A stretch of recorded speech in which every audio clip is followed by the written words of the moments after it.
All right, people, we are live. Okay. Is everybody okay?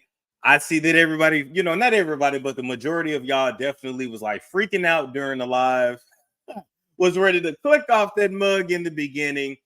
But listen, the whole point of bringing Conciouz on the show was for me to bring someone from the LGBTQIA2 plus space, and so you could get their perspective. It was not my job or my authority to change their perspective. It was to simply get their perspective because I see on both the LGBTQIA2 plus side as well as the women's side, it's like it's a disconnect somewhere. Okay, so that was part one of this transgender discussion. Part two, if hetero woman, whatever, looking for a woman to bring on to actually give her viewpoint on how she feels that womanhood is currently being attacked by the opposite side. And then part three, I'm gonna wrap it up, and that's a surprise. I won't see that coming. All right. All right. Now, Conciouz and hopped up already. The link is in the chat. Let me give y'all the ground rules. Okay. I got my phone with me. So you can send me some recommendations. Okay, I'm gonna reach out this week. You got 90 seconds to talk. All right. You got to ask a concise question. Then you have to allow Conciouz or whomever else you're speaking to on stage to actually answer. If you cannot stop talking, if you go past your 90 seconds, I'm going to have to cut you off. I'm going to have to mute your mic because I'm not pulling a 10-hour shift. If I got to pull a 10-hour shift, y'all going to donate. And I doubt y'all finna do that. So I'm not going to do that. Okay? Well, let me use my man voice. All right. I play too fucking much. Anyway, that's not enough time. 90 seconds is enough time. Ask your question. Then boom, allow them to come on now. You don't need 2 or 3 minutes to ask a question. What's good, Conciouz? Hey, Storm, I am so saddened that you've asked them to be on their best behavior because I actually wanted these rainbow dress wearing, spaghetti strap purchasing bitches and these double knotted do rag heathen ass niggas to come talk that shit to my face and give me that everlasting work just like they was doing when they had them Twitter fingers in the chat. Oh, so you want that work? Oh, You I want want that action smoke. tonight? I want the smoke. Okay. So Open never up mind. the lines. Wait a minute. So never mind. So Conciouz has said he's the one that's in the hot seat, not me. And give them whores all the minutes and all the seconds and all the hours Okay. they need. Okay. And if you need a rollover experience, I'll go live on my channel afterwards to let these whores finish it up. Oh, damn. Okay, so I'm assuming most of the questions are going to be for Conciouz. I know I opened up about my own experiences growing up in the interview as well. If you have questions for me, you're more than welcome to ask. It's not a big deal. Before we get into that, how do you feel about me opening up Conciouz TV? I don't talk about myself much. I thought it was quite lovely, and you need to do it more often. Because You you think need to so? show, yeah, you need to show these other bastardized content creators that you're not basic and simple and one-dimensional like them. And I was quite shocked and fascinated to hear just about how unique your upbringing has been. I never knew that you came from a Jim Crow inspired lineage. So it was quite fascinating. You need to do not more. Jim Crow, not Jim Crow. Baby, you got I was shooken. Like that was a dialogue. That adds a lot of grit and substance to your existence. I mean, and it just makes you fascinating. So I was really happy you did so. And I think some of those things we touched on, they need their own separate conversations as well. Yeah, because it was interesting. Because whether women realize it or not, colorism and featureism affects them too. And they hold on to a lot of that stuff from childhood. And that's really the biggest, one of the biggest driving factors in a lot of, at least Black men dating out. I cannot speak for Black women because I'm not a Black woman. And not all. I hate I have to say that, but not all. But honestly, if the amount of Black men that I know that did not want dark-skinned kids, the number is exponentially high. Like if women really knew the shit, that men said in the barbershops, in the locker rooms. And I try to give y'all a little piece of it. Y'all seem to get mad at me when I do, though. But if you want to know, cool. If not, that's cool too. Yeah, because go ahead, Conciouz, you had a thought. Because you're breaking up the romantic fantasy that unfortunately a lot of women hold as it relates to men. And a lot of women been taught to be very fantasy driven, very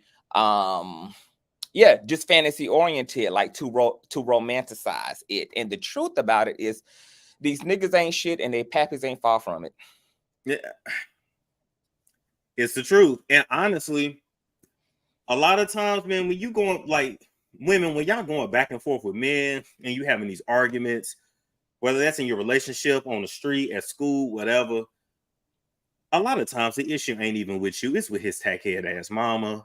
It's with his fuck ass daddy. It ain't really you. Like, a lot of these niggas walking around need to just go square up with their dad and tell their mama about themselves and just get over the shit. You know what I'm saying? So let me ask you a question. How you feel about this? I feel like straight men are opposite sex attracted, but same gender loving. Yeah, especially on the emotional level. Yes. Yeah, like on the social level, these niggas love these niggas. They have sex with women. They're attracted to women. They procreate with women, but they love these niggas. They don't actually like women, though. And you can tell by the way that black men and black women interact with each other. You can tell just by the way that black men speak to black women typically. I always thought that you didn't. I don't know. Maybe I'm an idiot. I always assumed you didn't speak to women the same way you spoke to men. I thought women were supposed to be spoke to with a subtleness, a sweetness, because a softness, because they're delicate. But at least my generation, and I'm the tail end of millennial, so you can say millennial. And what's after millennial? Gen Z. Yeah, Gen Z. And then the newest one now is Gen Alpha. So yeah. But anyway, like, we for the most part talk to women like they niggas. Like, it's and we wonder why women are angry, and we wonder why they upset, and we wonder why they in their masculine bag. We wonder why they tapping into their masculine energy, because if masculinity is going to be the weapon, then you can only fight with masculinity. Absolutely. But then a lot of men also know that they don't really like the woman is like the easier opponent for men, if we're going to be honest. Because as a man, when you speak to another man, you got to talk like you got some sense or be prepared to fight and possibly get humbled. And that's the only way I'm talking to niggas is I want to smoke. And let me say this. I don't give a fuck. I don't give a fuck how tall your baby daddy is. The majority of niggas couldn't even tell you the last time they had a fight. So, baby, a lot of y'all niggas that y'all think is that nigga just because he this and he that would get smoked the fuck out. And who fighting these days when we got she by Beretta? That's what I'm saying. Ain't nobody here fighting these days either. So you're right about that too. Baby, I'm too pretty to fight. I didn't get this hair laid to go out there and roll around with a big burly man all down near the heels and things, baby. She got Beretta. That part. You right about that. Men don't fight no more. They don't. They don't. I haven't had a fight in like 10 years, 15 years. It's true. Well, I don't fight, but I was a part of a recent shootout, but we ain't here to talk about that. We ain't here to talk about it. We're gonna keep that on the low, but tell me later on the phone. Okay. So we got one person that hit the link so far. Where Love Jones at? Because I know that she was all frizzy and her half wig was all greasy, and she was in her fifis in the chat. So she finna cuss you out. Oh, she finna Love Jones. Hit the link, Miss Love.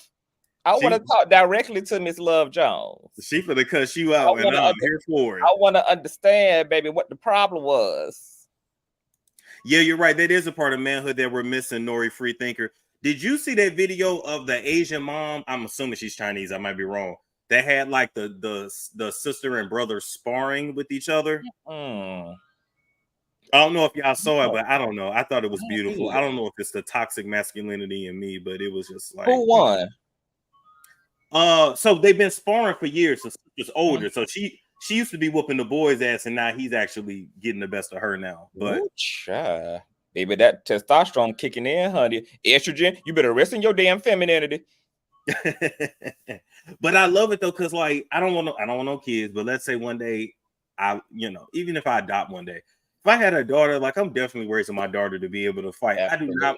I do not want her getting ran over by these snuggle mouth ass niggas out here. Like, right, or these mouth ass hoes. Like, I'm gonna teach her weave snatching tactics. I'm teaching her how to pull eyelashes, snap off press on fingernails. Like, I'm telling her where all the vulnerability is in both genders. If she ever got to be on her own out here. Yeah. Because honestly, even watching that Shanquilla thing, it was just like, oh my goodness, I felt so bad. Shanquilla didn't have a chance because she was butt naked. She was Africana nude. She had just waken up in the morning, and then the hoe that was fighting her had the back as wide as a damn football field. So I just don't even know if on Shanquilla's best day it would have worked out any different, considering that she was fighting a goddamn lumberjacker. Yeah, that's a good point. That's a good point. We waiting on y'all to y'all had all the smoke, baby. Y'all had a lot to say when y'all just had access to a keyboard. Now we giving y'all access to a StreamYard link, and we want y'all to keep that same energy now that y'all get to contend and compare where the hell y'all can't compete. So run it up style. And y'all, the link is pinned in the chat. Let me make sure it is. Because, baby, it's all them Twitter fingers, it's all them StreamYard fingers, baby. But then when it's time to get to rolling and the tussling, baby, ain't no back talk. So come on and hit the link, baby. Y'all were so bold and y'all were so articulate in the chat, baby. And y'all were so upset and y'all were so passionate and y'all were so ride, baby. Now that we in the parking lot, baby, come through the door. Everybody get in free before 10. Okay, there we go. She hit the link. Baby. Okay, my baby here to cuss you out. I'm here for it. Let the roast off begin. And Cree, I don't know what's going on, Cree. Your stuff is just not connecting, boo. So I'm gonna kick you down again and let you figure that out. I heard you bitches was looking for me, bitch. Here I go. Live my motherfucking half a week. Don't talk about my baby. Don't talk about your different lace fronts. Then I'm a transfer. It's late or whatever. It's cute. It's giving or whatever. So Love Jones and Conscious. First off, y'all say hi to each other for y'all squirrel.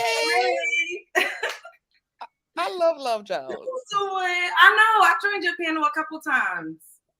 When? This was a while ago. It was like I was faceless, but I was up there with some girl that was talking about being biracial. Oh no! Wait, no, hold on. Are you talking about the one where the mixed race girl got literally like? I mean, she got tore up on that. She kept cursing everybody out. I was like, wow. Did you come up as Love Jones, or you came up as another name? No, it was Love Jones. What? But you didn't see me. It was just like my profile picture. Oh, okay, got it. And I want to say this: you look good, Love. Like, thank you. Baby, the melons are melanin. You know what it's giving? Like, I feel like OnlyFans content. No, I'm not putting. I actually care about her. I'm not putting her out there like that. Storm, you be saying that like you really could just put me up there like that. I'm just saying I actually care about you, so I actually respect you. I wouldn't do you like that. That's for the whole. Would you be open to being in doggy with Storm, Love Jones? Would I be open to what you said? To being in doggy style with Storm?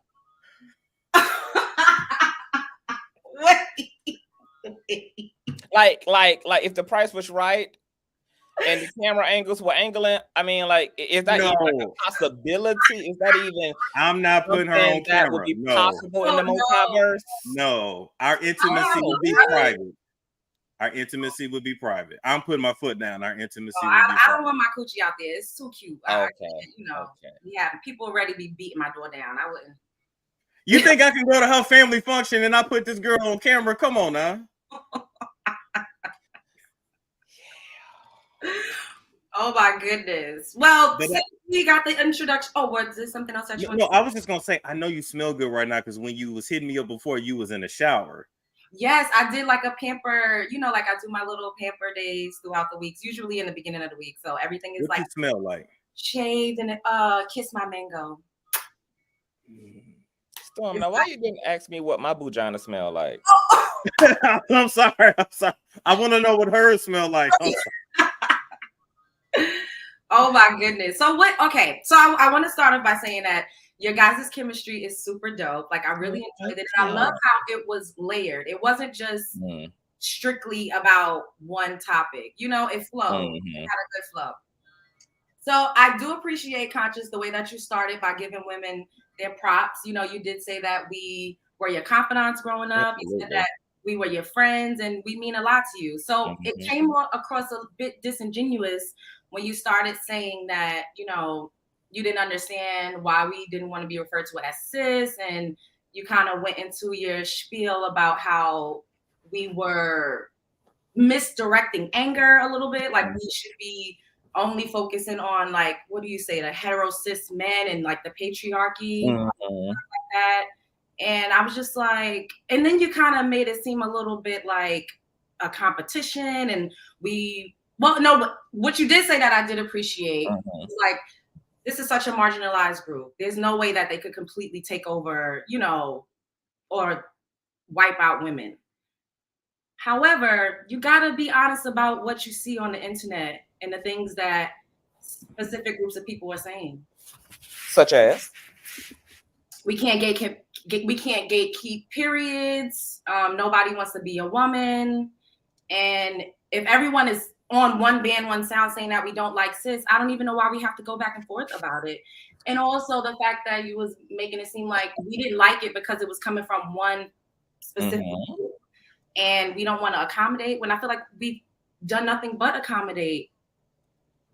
I'm trying to be like, not saying politically correct. Yes, you're trying to be easy on it. But accommodating. This is from my experience. Accommodating, policing. I'm even right now tone checking and policing myself because I don't want to come across disrespectful. Girl, I want you to be in your masculine bag. If you feel the need to swing, like swing on it, swing on the topic. I don't like to swing. No, I don't tone police on my channel. I welcome everybody to get into their energies, baby. Like, I don't want to swing. I want to see cute. Okay, we ain't nothing wrong with that.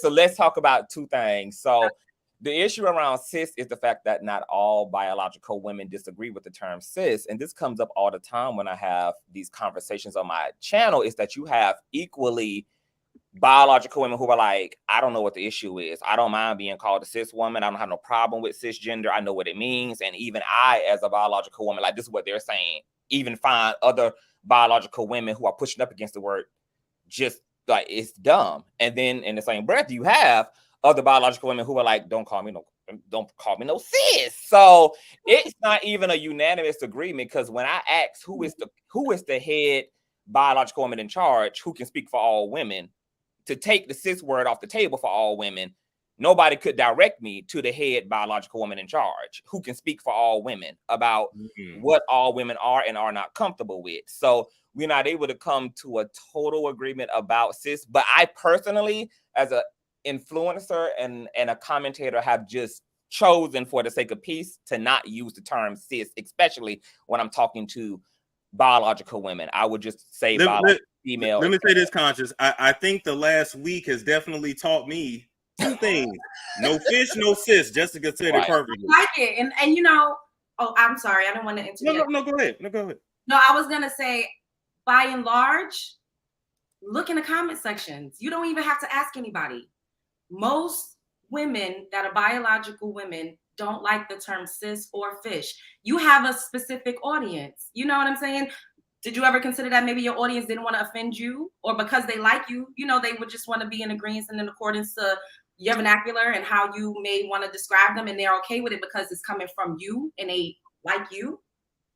I mean, it's not my job to assume what grown people are doing to put on for other grown people. So whatever you give me is whatever you give me. I'm not going to really dig that deep into it, because I know I don't front for nobody. I am what I am. I show up how I show up. If I don't want to do something, I don't like something, I don't like it. Goddamn it. Ain't no, because I like you, I'm accommodating. But the issue with the term cis is being conflated, because for one, no biological female is personally being called cisgender. Just like when you came up here as Love Jones, I greeted you as Love Jones. I'm using she and her pronouns. I didn't say, hey, cisgender Love Jones, how you doing? No, biological woman is personally being called cisgender. But when the conversation comes up around gender, I think this is an appropriate verbiage because we are talking about a collective that now also encompasses trans men and trans women. And we are differentiating people based upon their identities so that we can talk about and nuance the conversation around how people show up and how people are treated in their identity. So if today a woman just pulls up and says, I'm a woman, that doesn't tell me a lot. I don't know whether you are a biological woman. I don't know whether you are a trans woman, because now woman encompasses all these women, all these type of women. So personally, every time I see the term cis, anybody using it, whether it's biological males or females, whether it's gay men, whether it's trans women, trans men, it's being used to simply categorize the room and for the sake of identity. So this energy specifically from Black women about cis and almost reacting to cisgender as if it is literally a slur, it has been very kind of surprising and very shocking that a term, a educational, behavioral, clinical term, is being treated as a slur of some kind when it actually really affirms biological women's biological makeup and their gender identity. But for one, I got a comment on that real quick. All right, everybody. So the poll is up. Just letting y'all know. You already know. The poll, they asked for the poll. I gotta give them the poll. Damn poll. So the poll is: do you agree with the terms cis? Hell no! I could have been the poll. Hell no! The poll probably don't even work no damn more because they done hit it so many. They done hit no so many times. Well, then, so what do we really? And that's why I chose to take it off the table. I don't use it when it comes to women anymore. I don't use this. But let me ask you this, Conciouz. If we're saying, okay, cisgender, it's an actual medical term, so it shouldn't be a big deal. Is it then a big deal for women to say, well, you're XY, so I'm still going to look at you as a male because it is a biological yes, it's still wrong. term. Yes, it's still wrong. And you know tell us why it's wrong.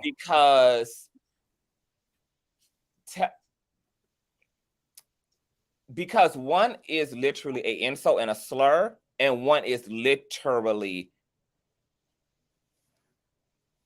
a identity. It's literally a prefix. It's literally a gender affirming term. So we're trying to conflate it because biological women are saying, well, because I don't like cis, which is a gender affirming term. That's literally the education. That's literally like anybody who, and Storm, you attested to this in our interview.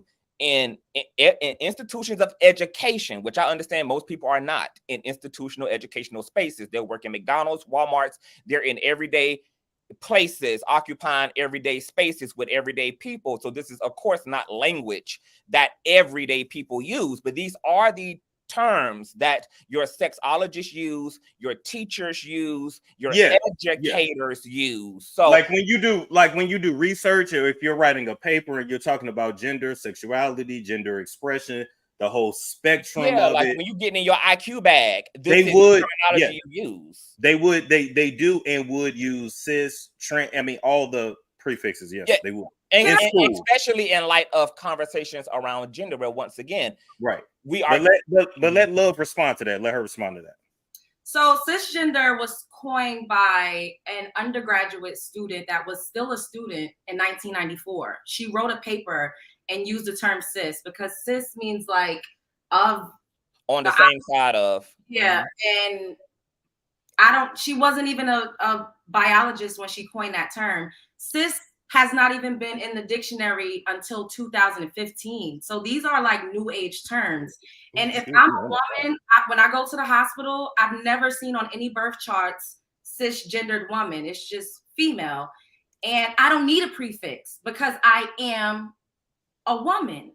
So I don't need a prefix. Now, if you're changing, if you want to match your outsides to better suit your insides, I'm all for it. And that's when you would need a prefix because you are now other. I'm not other. I don't need a prefix. And that's why we don't really like the term cis, because it's new age, whether you want to, you know, however you want to. I mean, people can call it new age, but it's new age. But this term is now 30 decades old. Like, it's 30 years old. Yeah. He just pulled it up.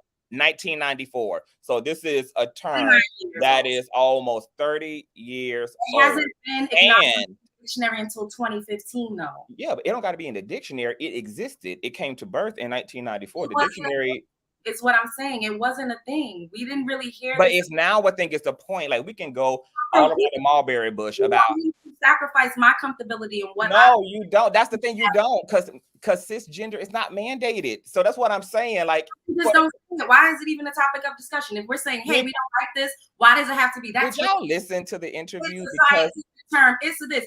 If Conscious, you told me you don't like something, you don't want to be identified as something. But nobody is identifying you. Y'all trying to literally keep the conversation collectively. Y'all trying to keep people from using cisgender. Well, hold on, y'all. But before y'all go off, hold on, y'all. Before y'all go off, I did want to show an example of a real woman, baby. A real woman. Hold up, y'all. We're gonna take a little intermission. Let everybody drink their drink, swallow they spit. Hold up. Hold up. Y'all ready? We finna watch a real woman. Oh God, I saw it. Wow.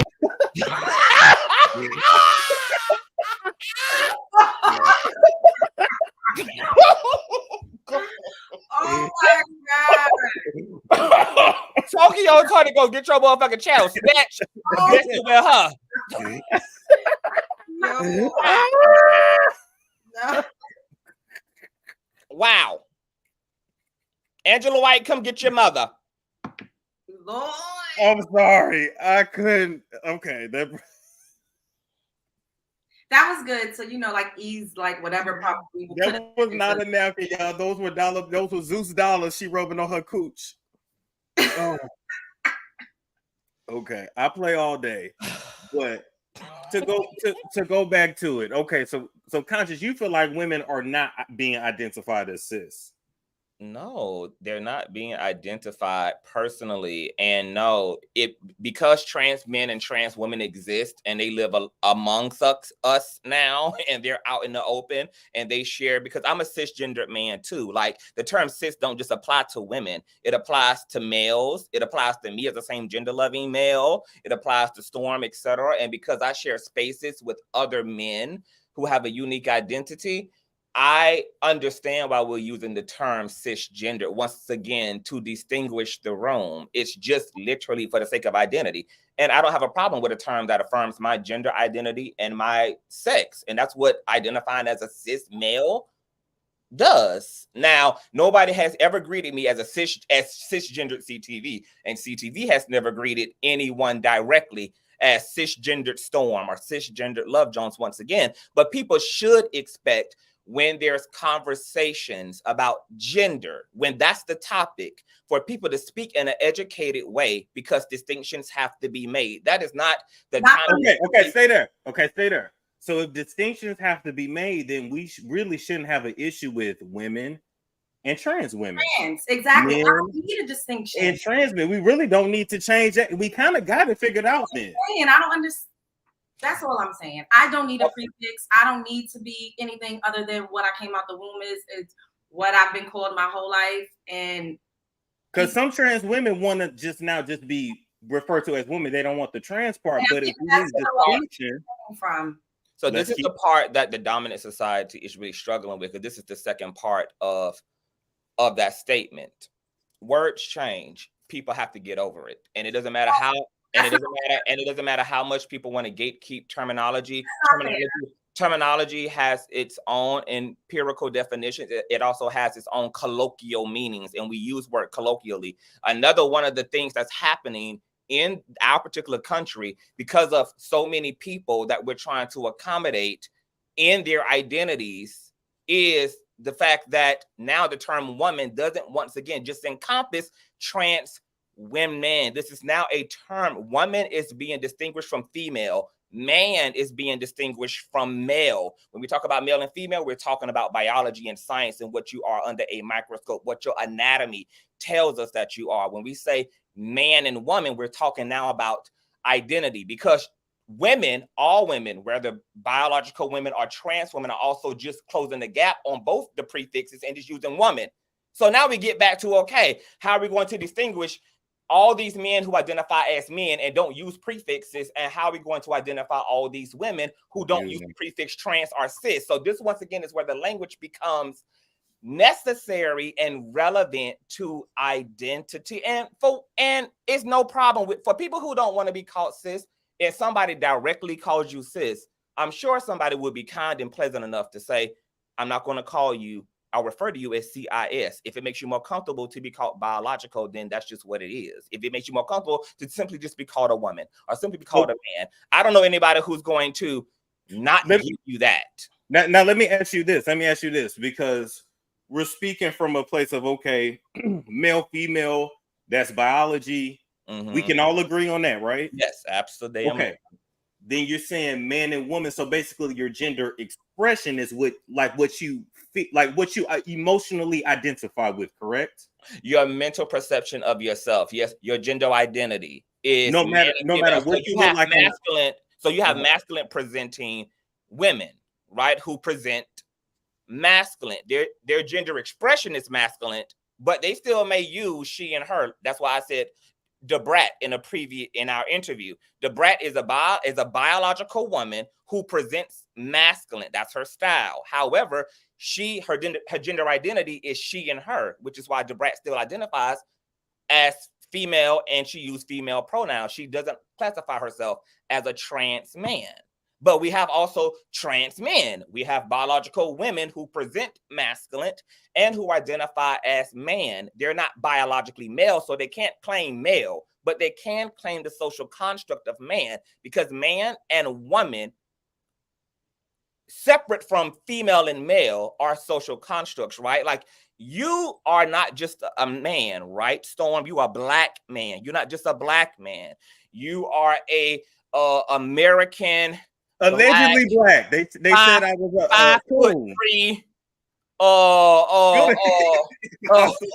upper class. I mean, there's like comma, because man is the construct. It's consistent of your orientation, of your nationality, of your ethnicity, of your orientation. All these things go into what makes you unique as a male. Is what type of man you are.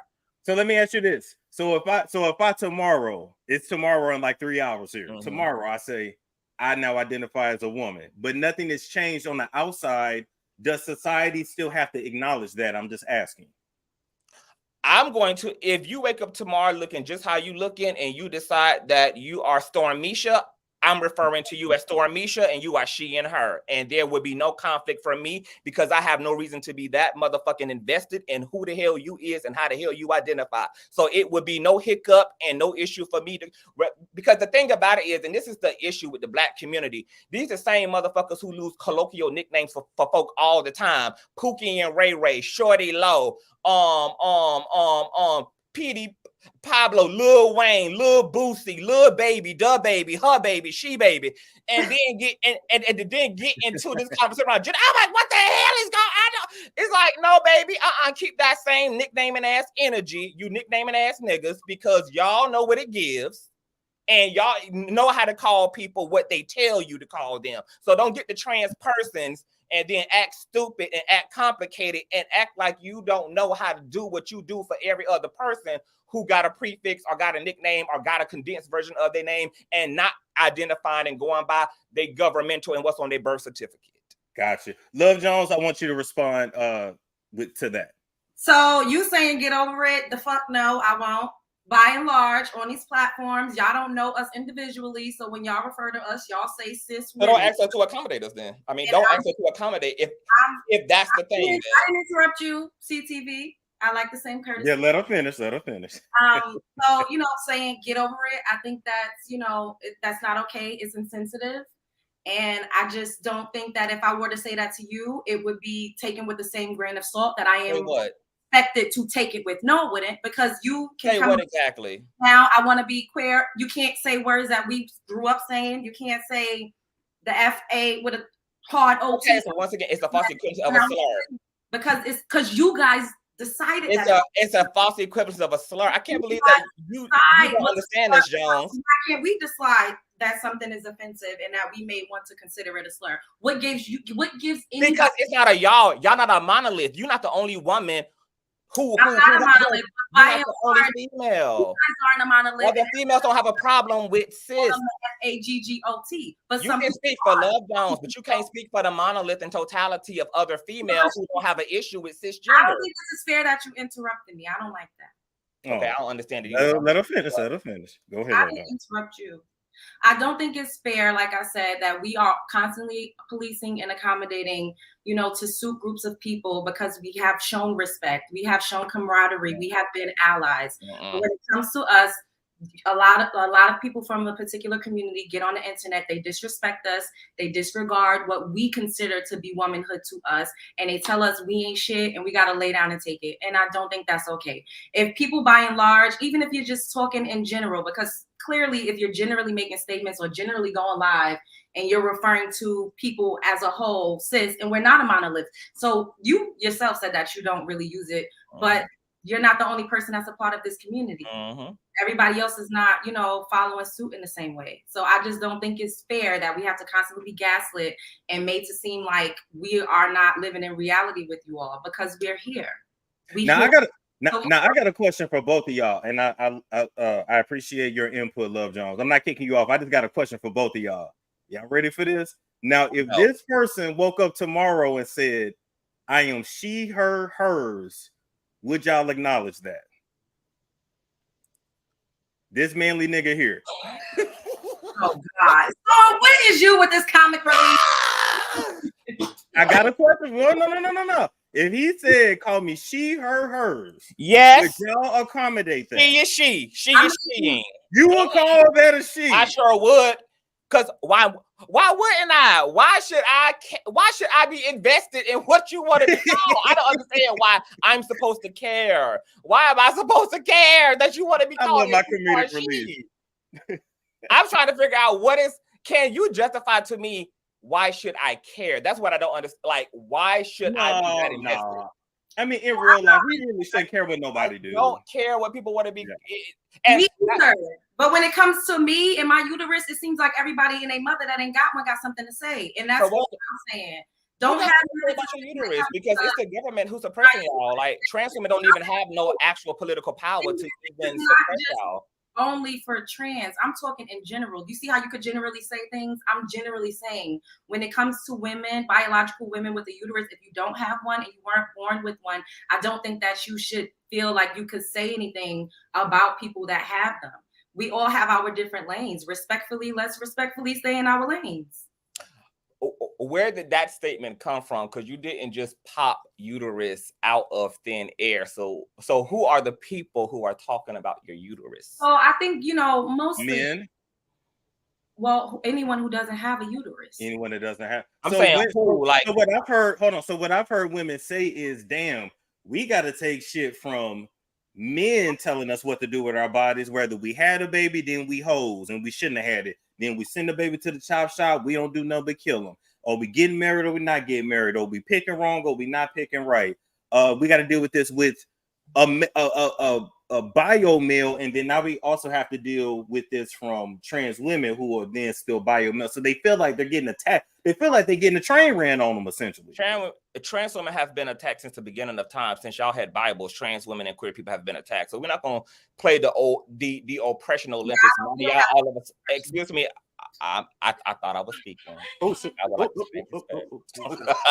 Not really, Love Joe. I don't give a fuck if you interrupt me. I'm about all that energy. Okay.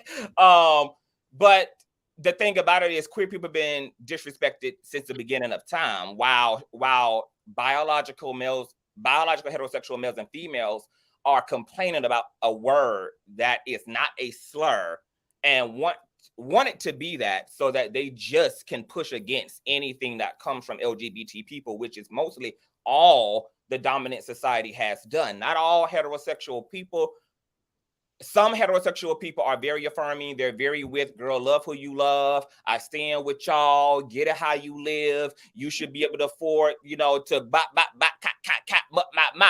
that's the minority, which is why we keep having to revisit the issues around the legislation around that protect queer people because of the wave of transphobia and homophobia, etc. And the sad part about it is that, to Love Jones' point, or to your point, Storm, Black females are in the same position in terms of the political violence they face, the social economic violence they face, which is why it's so freaking annoying to even be at odds to begin with, especially when everybody claims to be so affirming and so loving, but then when it's time to be loving and people are asking you to do what love does, people are asking you to accommodate them, people are asking you, but yet you're like, no, your love is causing me to compromise myself, and your love is asking. It's just like, what are you talking about? There's literally not even a reality for the argument. But once again, to Love Jones' point, there are some people who gonna press the gas for me if cisgender is that triggering for females. Then I have no problem. I can't do anything about the other nameless people that Love Jones is speaking about. Unfortunately, just like the straight community, there's no headquarters, there's no LGBT headquarters. So we don't have nowhere to submit a memo. We don't have nowhere to submit. It's in Atlanta. No, I'm playing. Yeah, we ain't got nowhere to submit, you know, a change of script or nothing. It just is going to be a per person situation that we resolve, because once again, we're not a monolith. Queer people not a monolith, straight folk not a monolith, biological folk not a monolith. So I don't know what we're going to do about that. Let's check the polls, people. So the polls right now, we got, do you approve of the term cis or fish? And 93% said no and 7% said yes. Girl, and I don't give a damn about none of the weak ass, uneducated, diabolical, stupid ass storm troopers in the chat who asking me to show up with some respect when you are the same motherfucking bald-headed, raggedy ass hoes who disrespected me all up and through that live chat in my interview. And now y'all want to get here and get the same bitch who y'all met with fire to calm the fuck down. But I'm here for it.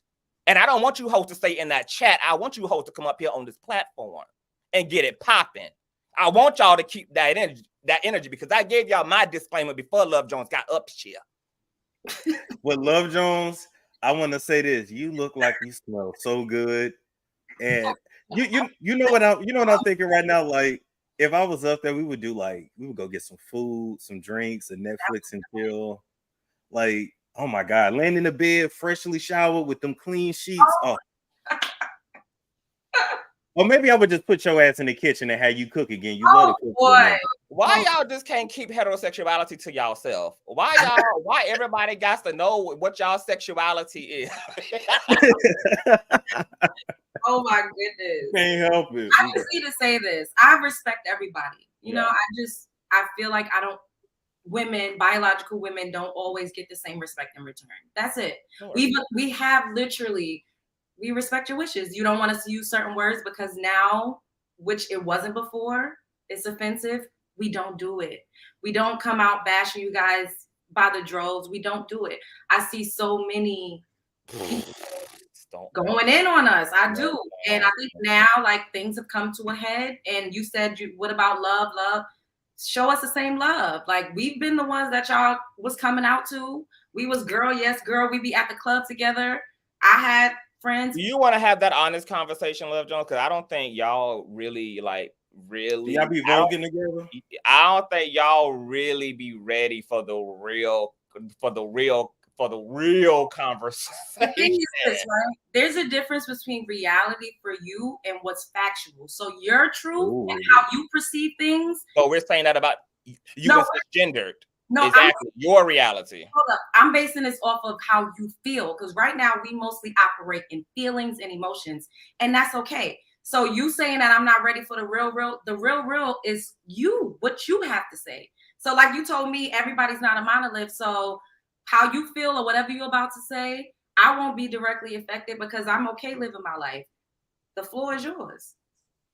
The reality is, and whether you go listen to Funky Dineva, who utters this, King Reeds, all queer folk content creators, there's plenty of them. The reality is about the allyship between the queer community and the feminine community has been the allyship was backhanded. Yeah, the same people that put barrettes in our heads and allowed us to twirl and girl in their space were the same ones who went to church and applauded the pastor when he was preaching that go to hell shit to queer people. And that stuff we lived through and witnessed. That stuff that we saw.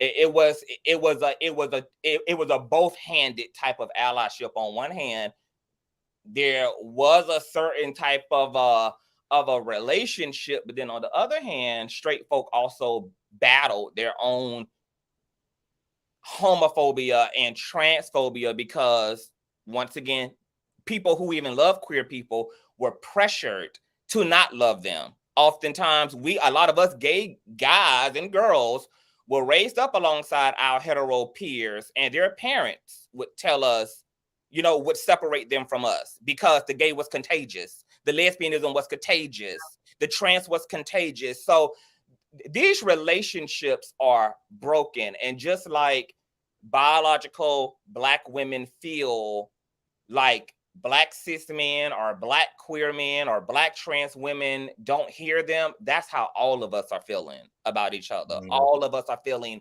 unheard. There are issues we've all had in these relationships to each other. And everybody has been so hurt and so abandoned and so triggered up that it's almost like a PTSD experience, and even trying to have the conversation because everybody is really defending themselves. And that's what I realized I was doing by utilizing the term cis, which is why I took it off the table, because I'm just like, you know what? I don't want to fight. If y'all are saying it means this much and this word is bothersome, irregardless of what my personal opinion is about what's the motivation behind pushing against cisgender, we'll leave it on the floor.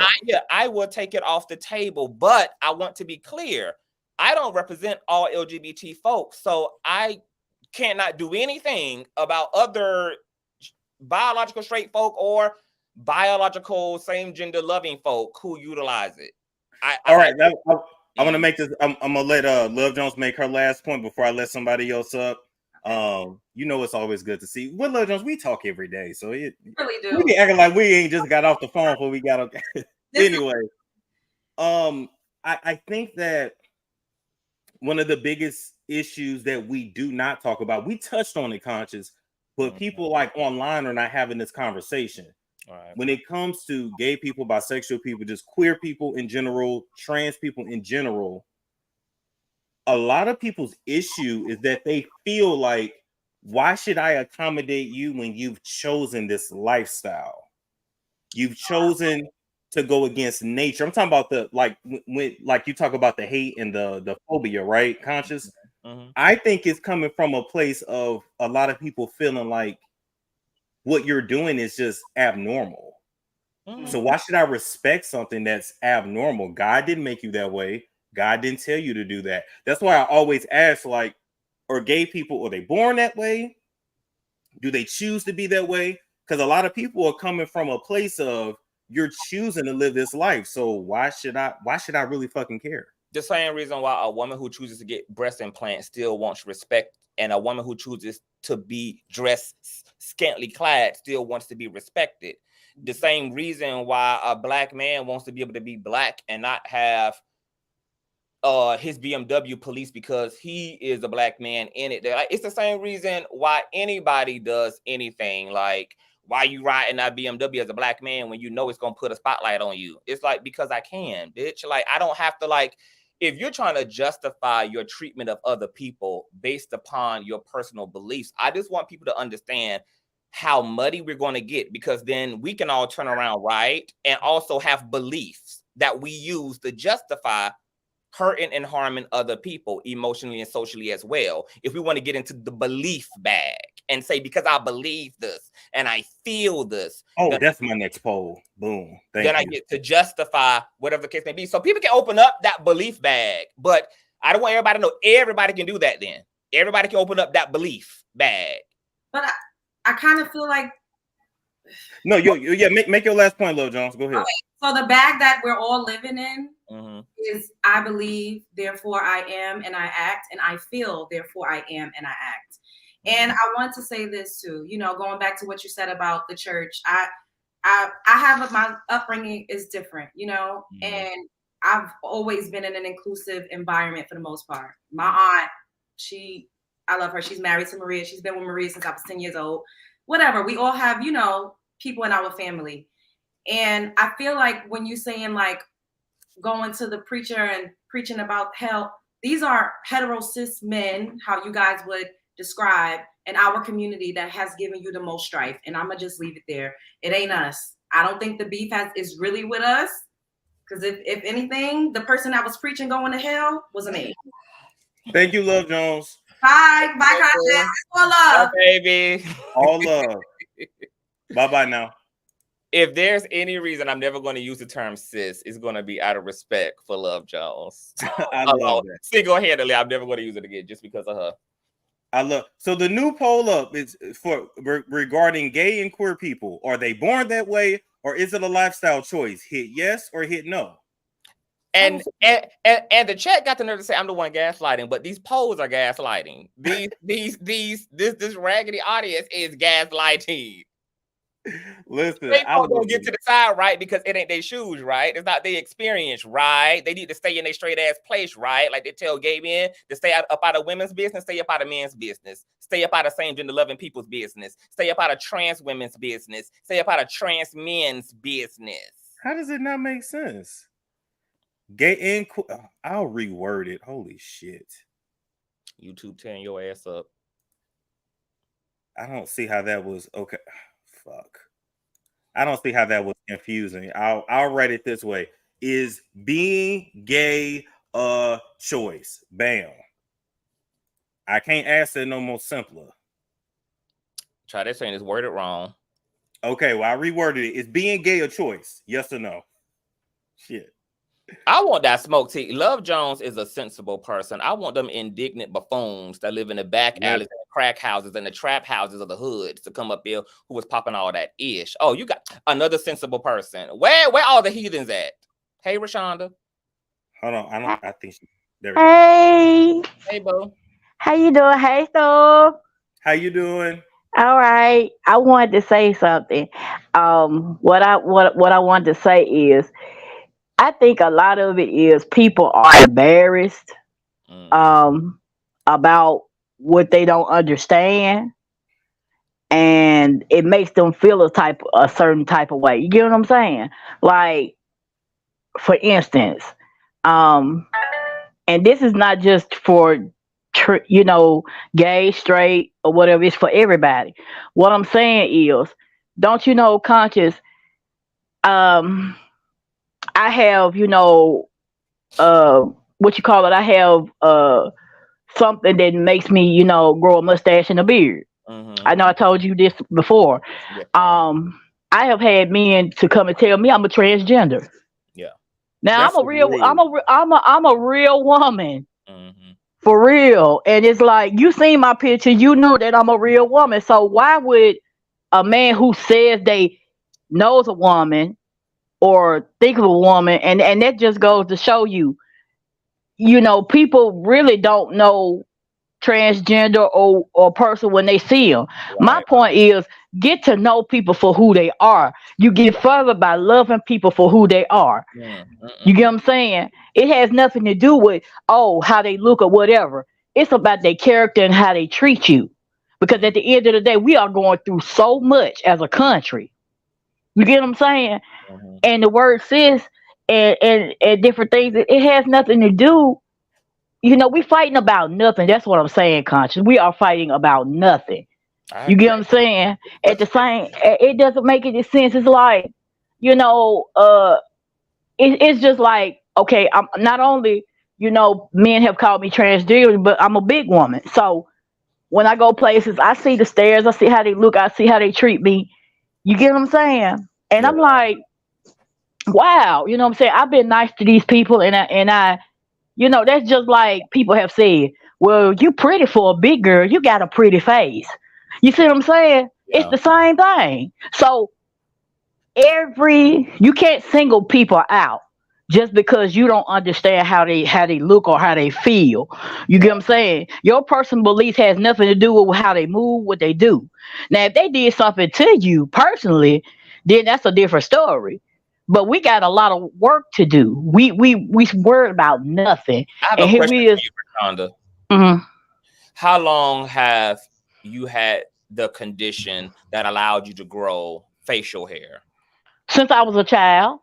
Okay, so you know what's so powerful, Rashonda, about your particular testimony is you just proved exactly what both trans women said. When T.S. Madison says that even transphobia impacts biological women, you are a prime example of that when you say, I'm a biological woman, and because I have facial hair, I'm oftentimes mistaken as a transgender individual, and I'm not even a transgender individual. Also, the TikToker whose content got this entire conversation started when she said that every woman's womanhood is unique. You are a prime example, right? Because how many women in this chat know what it's like to grow up as a little girl who can grow a beard and who had to deal with that variable in their lives and how that impacted your dating experience, your social experience, your peer group experience? How many biological women can say that was a part of their womanhood? Not many. Right. So it's like I have it harder because I'm gonna be honest. And you y'all know, we've been. mammies are a wide back clown. For you hoes in the chat, y'all mammies a clown, a big PCO. That's exactly what they told me. I might have PCOS. Yeah, I knew that when you said it. Yeah, when you so it believe it or not, it's hard on me, and I cry sometimes, but I have to get past it and through it. Yeah. Please forgive me if I start crying, but don't cry, baby, because I can only imagine what you've had to go through as a woman who has had to deal with a condition like that in a closed-minded, shallow-ass, indignant, superficial-ass society that judges everybody based upon the way they look, based upon the way they show up, based upon their aesthetic, etc. I'm sure it's been traumatizing to have to deal with that as a woman. Something like your womanhood. Because I keep telling people that's something I can't help. So I'm literally having to shave. Yeah. You get what I'm saying? Before I go places. Because if I don't, in 2 weeks I'll have a full beard like Storm and Conciouz. I'm like, oh my God. Wow. I actually grew a whole beard. I said, wow, this is crazy. So I want to ask you some questions. One more point before we move on. Y'all make one more point before we move on. Okay, I have one more question. So how has this impacted your self-esteem as a woman? Like have you struggled in your femininity, or have you struggled to feel sometimes like a woman because of this condition? Yeah, it's like it's more harder. You know what I'm saying? It's like I have to work 10 times or extra harder to get through things and to, go places and do things and stuff like that, because people looking at me strange because I got a mustache or a beard. You see what I'm saying? And I try to shave it so people can't, have something to say. The comfortability of other people. Mm-hmm. Yeah, so I'm trying to deal with it, but we have to stop judging people on the content of how somebody looks and worry about their heart. As long as their heart is good and they treat you right. I just lost my friend. She was gay. But guess what? She treated me with respect, and I told her I loved her before she died. So what I'm telling you is don't treat people like they gum on the bottom of their shoe. Because guess what? At some point, you're going to need these people. These very people you being mean to and hateful for, they might have to help you with something. Don't treat people mean. Thank you, Rashonda. We appreciate you coming up. Thank you. Love you, boo. Love you too. Love you too, Saul. Bye-bye. I hope that society grows up and treats you better with their equal.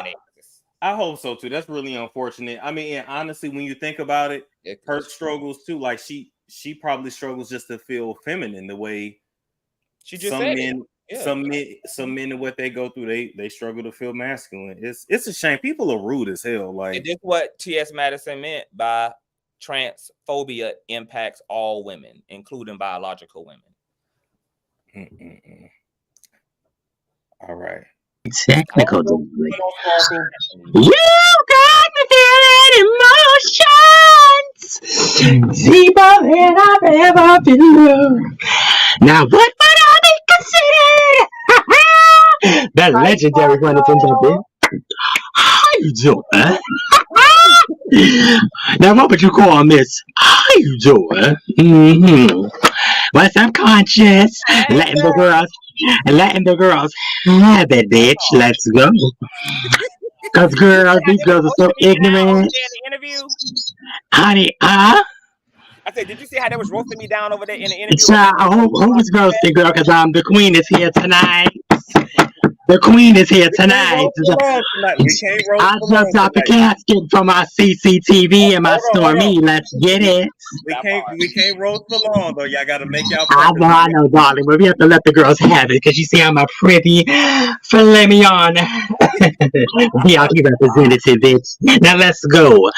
Now, y'all can go with this conversation all night. I'm glad you and Love Jones are, can have that conversation, but it ain't gonna never end. These churches still gonna try to take our money. These churches still gonna do what they do, honey. Be still getting that behind the pulpit and all of that. Child, please, it's ignorance. Y'all are ignorant people, and unfortunately, y'all live in a box. I don't. How you doing? But Conscious, I love you. How you doing? Stormy, darling. Yes, be free to do what you want to do. All right, child. I'm going to watch these shenanigans. I'm going to watch the shenanigans of Diaper Booty, child, because she is roasting down, honey. I love Sparkle. She is just all high energy, baby. High vibrational energy all day. I just all day. I live for it. It's contagious. Sometimes she give us a dance. Sometimes she wear a Burger King crown. Whatever. Like world for the girls, baby. That part. What's going on, Natasha? Hey, how y'all doing? Hey, boo. Good. How you doing?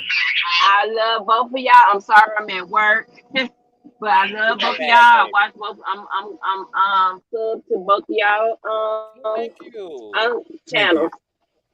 But Conscious. Yes. This is the issue I had with you.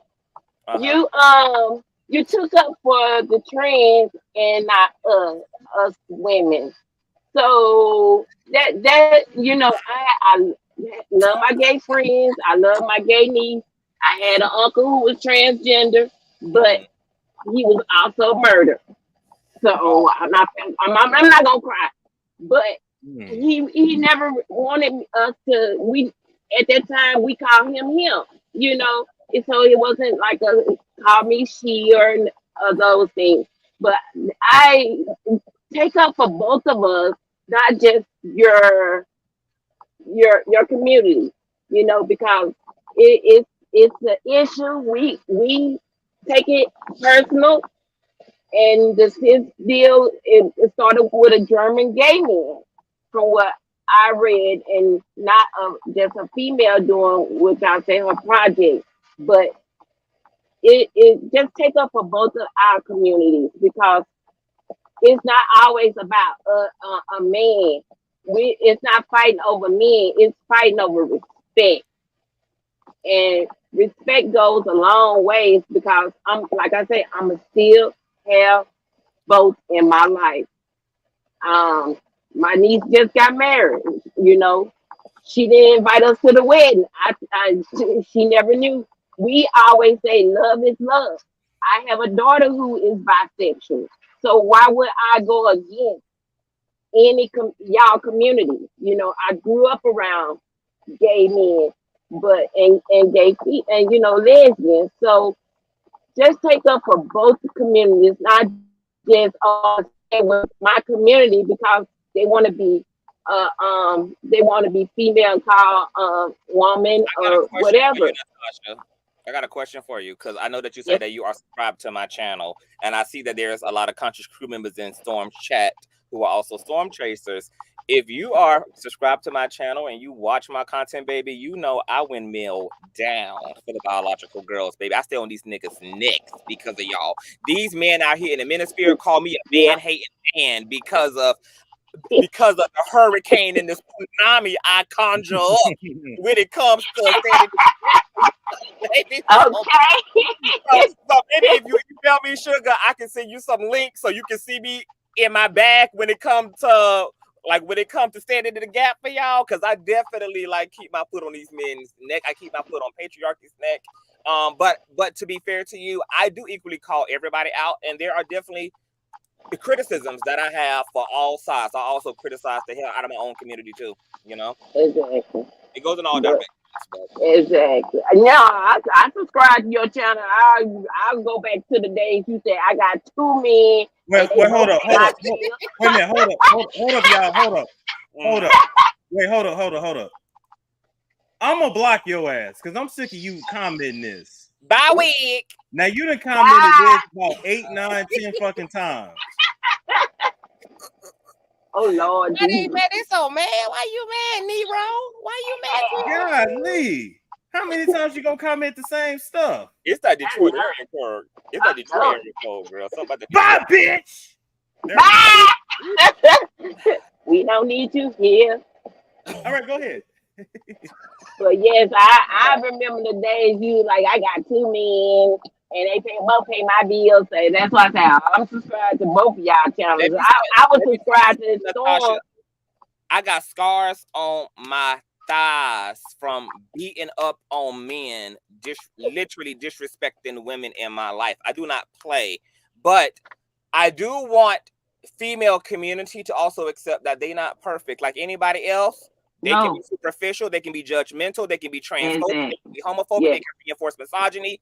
They, they're capable of all of that. And so I also can't pander to any particular. I have to be able to call it how it is in the given situations. But I can promise you, baby, I love y'all down to the ground. And the reason why I can't be ashamed of the femininity in you, because I find y'all to be too incredible to be ashamed of my own femininity. Like women.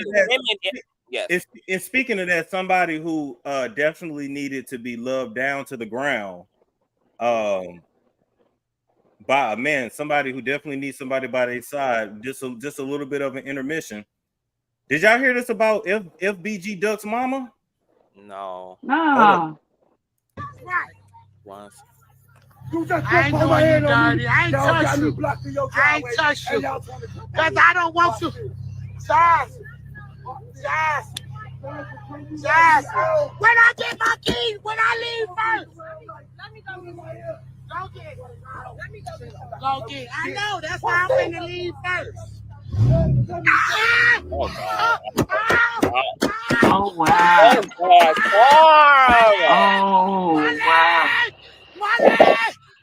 She got ran over? He ran over her leg on IG Live. Oh, wow. Now, this needs to stop.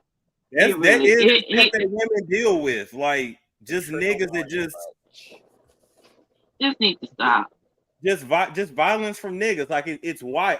And the sad thing is, because of how FBG Duck's mama presents, a lot of niggas gonna feel like she deserved it. Exactly. And nobody deserves that. So I'm gonna want to be putting that UPS stuff in there because I'm at work. I live at work. Okay. I heard y'all make like $29 an hour now. Is that true? Yeah, they bumped up the raise. We won our contract. It's bumping up the raise. If you are I shift on the yard. I drive trucks on the yard. So hours going up to 42. And the feeder drivers are going up to 49 and some change. Yeah. The feeder drivers are the ones that. So let me ask you something. You know what's the shift like, and what the health insurance looking like? Because I'm just saying, the health insurance off the chain. That's why I've been here 24 years. You still get health insurance if you just work part time? It used to be before 9/11, you get your health insurance at 3 months. But when 9/11 hit, it kicked back to 8 months. Cause a lot of people, we had doctors, lawyers, everybody coming over here cause of the health insurance, and they had to pay child care and put their child on their insurance. But you get your insurance in 8 months, and your raises go up. So often we used to get it every February and April. In August. Now we getting one. We finna get a big one now. It's finna be August. So yeah, But it's listen, true. if y'all see me working at UPS, mind your business. That's all I'm gonna say. I was finna say, girl, look at how Storm is telling us how he ain't getting paid from YouTube. I was about to start a YouTube channel with my broke best friends, my grandbabies, because that's where my money go to. I RIA account. But I'm just saying, I want, if you don't come as a supervisor. They get good money, don't get me wrong, but they're gonna work you, but they get guaranteed 8 hours. But you can work your 3.5 because that's all you have to work and be gone home, and you gonna still get your insurance and everything else. If anything come up, you all you have to have is one punch a week to get your insurance, so you can call out and have excuses, but you got to kind of be careful. They'll try to fire you, but we got people that does it because they have other jobs. But yeah, everything is true. All right, I want to thank you for coming up, Natasha. Get your bag, baby. Get rich, honey. Look, I'm right. Look, you see where I'm at? Yeah, we're right now. Take it easy. Bye-bye. You too. Bye. Listen, let me tell y'all something. Ain't nothing wrong with a man having a job. The way their health insurance works. Listen, health insurance, buying it on your own sucks. I low-key want to get a job just for the health insurance. I told y'all that. Yeah, now that would be a nice thing if these platforms could implement or nasty piece of 401k and or some things going on in a situation. Cause motherfuckers is fully employed by Google. Damn. What's up, LaShacy? Hey, Storm. Hey, CTV. How you doing? Hey, how y'all doing? Oh, we echoing. You got to turn us off in the back. Oh, no, I don't have y'all on in the back of my skills. If you got an earbud, that's probably what's causing the echo. Yeah, you might have to take the earbuds out. No earbuds. Is it better? Let me see. That's a little better. I can live with it. What's on your mind, LaShacy? Okay. So I just want to come and bring the smoke since he wanted to smoke. That part. Like, no, I'm just playing. I just wanted to come up and say that one of my main points was when I know CTV mentioned that some women are upset at the fact and concerned about the fact that transgender women, it's like a competition for us as far as men. It's not a lot of men available. So that's something that some of us are mad at. But and that could be concerning for a few of us or some. That could be a concern. But a lot of us are like responding or defending ourselves on things that are being said. So that's what a lot of it is. My whole life, even to this day, I've always heard from biological women, why are you gay? I literally have to block comments on my comment section. Like from women who feel like I'm doing a disservice to women's community because I'm a same gender loving man. Why are you gay? Like, y'all too cute to be gay. Anytime I've been booed up and coupled up, y'all too fine to be gay. Or literally just going in on me as if I've chosen to be same gender loving and to commit to, loving a man or having, SEX with a man. And so I've heard that my whole life, even now as an adult. Like, I have to send people to Block Nation, like particularly females who feel like gay men are part of the reason why Black women are lacking qualified Black male intimate partners. Oh, okay, hold on, I unmute her. Okay, there you go. Let's say let's respond to that. Okay, yeah, that's unfortunate, and that is part of the problem. It's not all of us though. It may not even be half, because that's just something that would never come out of my mouth. Like, it's not even my business or my place to say that. But yeah, that's you. Unfortunately, like, it's gonna be trolls on everybody, and that's very unfortunate, because there's nobody business like why you are gay, or it could come off offensive. Like, that's not cool either, and it can cause you to feel away, and then you could start looking at it as a whole, or majority of them. Huh? I was thinking Deborah for the cash out. Oh, okay. Yeah, they could be. Yeah, that's not cool. Like, it can make him look Here's at. my question, Lachey. Why is it that the female community don't believe the gay community about the homophobia they experience from females or males? Because I was just listening also to TGIF, and Funky Dineva and Al Reynolds was saying all of the comments that producers have to block out of the TGIF comment section for women going in on Al Reynolds' sexuality and going in on Funky Dineva, saying things like, I can't believe y'all got these gay men up here, the emasculation of gay men. This what's wrong with the society now. Y'all trying to do a feminized Black men. And this is coming from women's community, while women are screaming, oh, we've been so kind and so loving, and are completely discounting the transphobia and homophobia that females perpetuate, not only against trans women, but also commit against queer men. And regardless of queer people saying this is their experience, that's disregarded, while at the same time females want their narrative believed in by the queer community. So it's like, if like at some point, and this is what I was saying to Love Jones, this is the problem with speaking monolithically.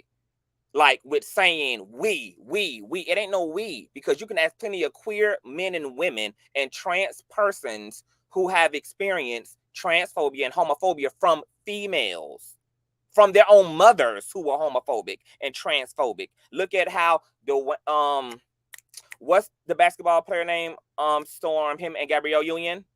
Oh, Dwayne Wade. His baby mama, a whole Black woman who ain't for no type of affirming gender, nothing when it comes to Zaya Wade. Is very open about the fact that she ain't with none of the ish. So this fake narrative that Black female community is just monolithically, universally accepting, and it's not true. And I will never be able to accept that as a truth.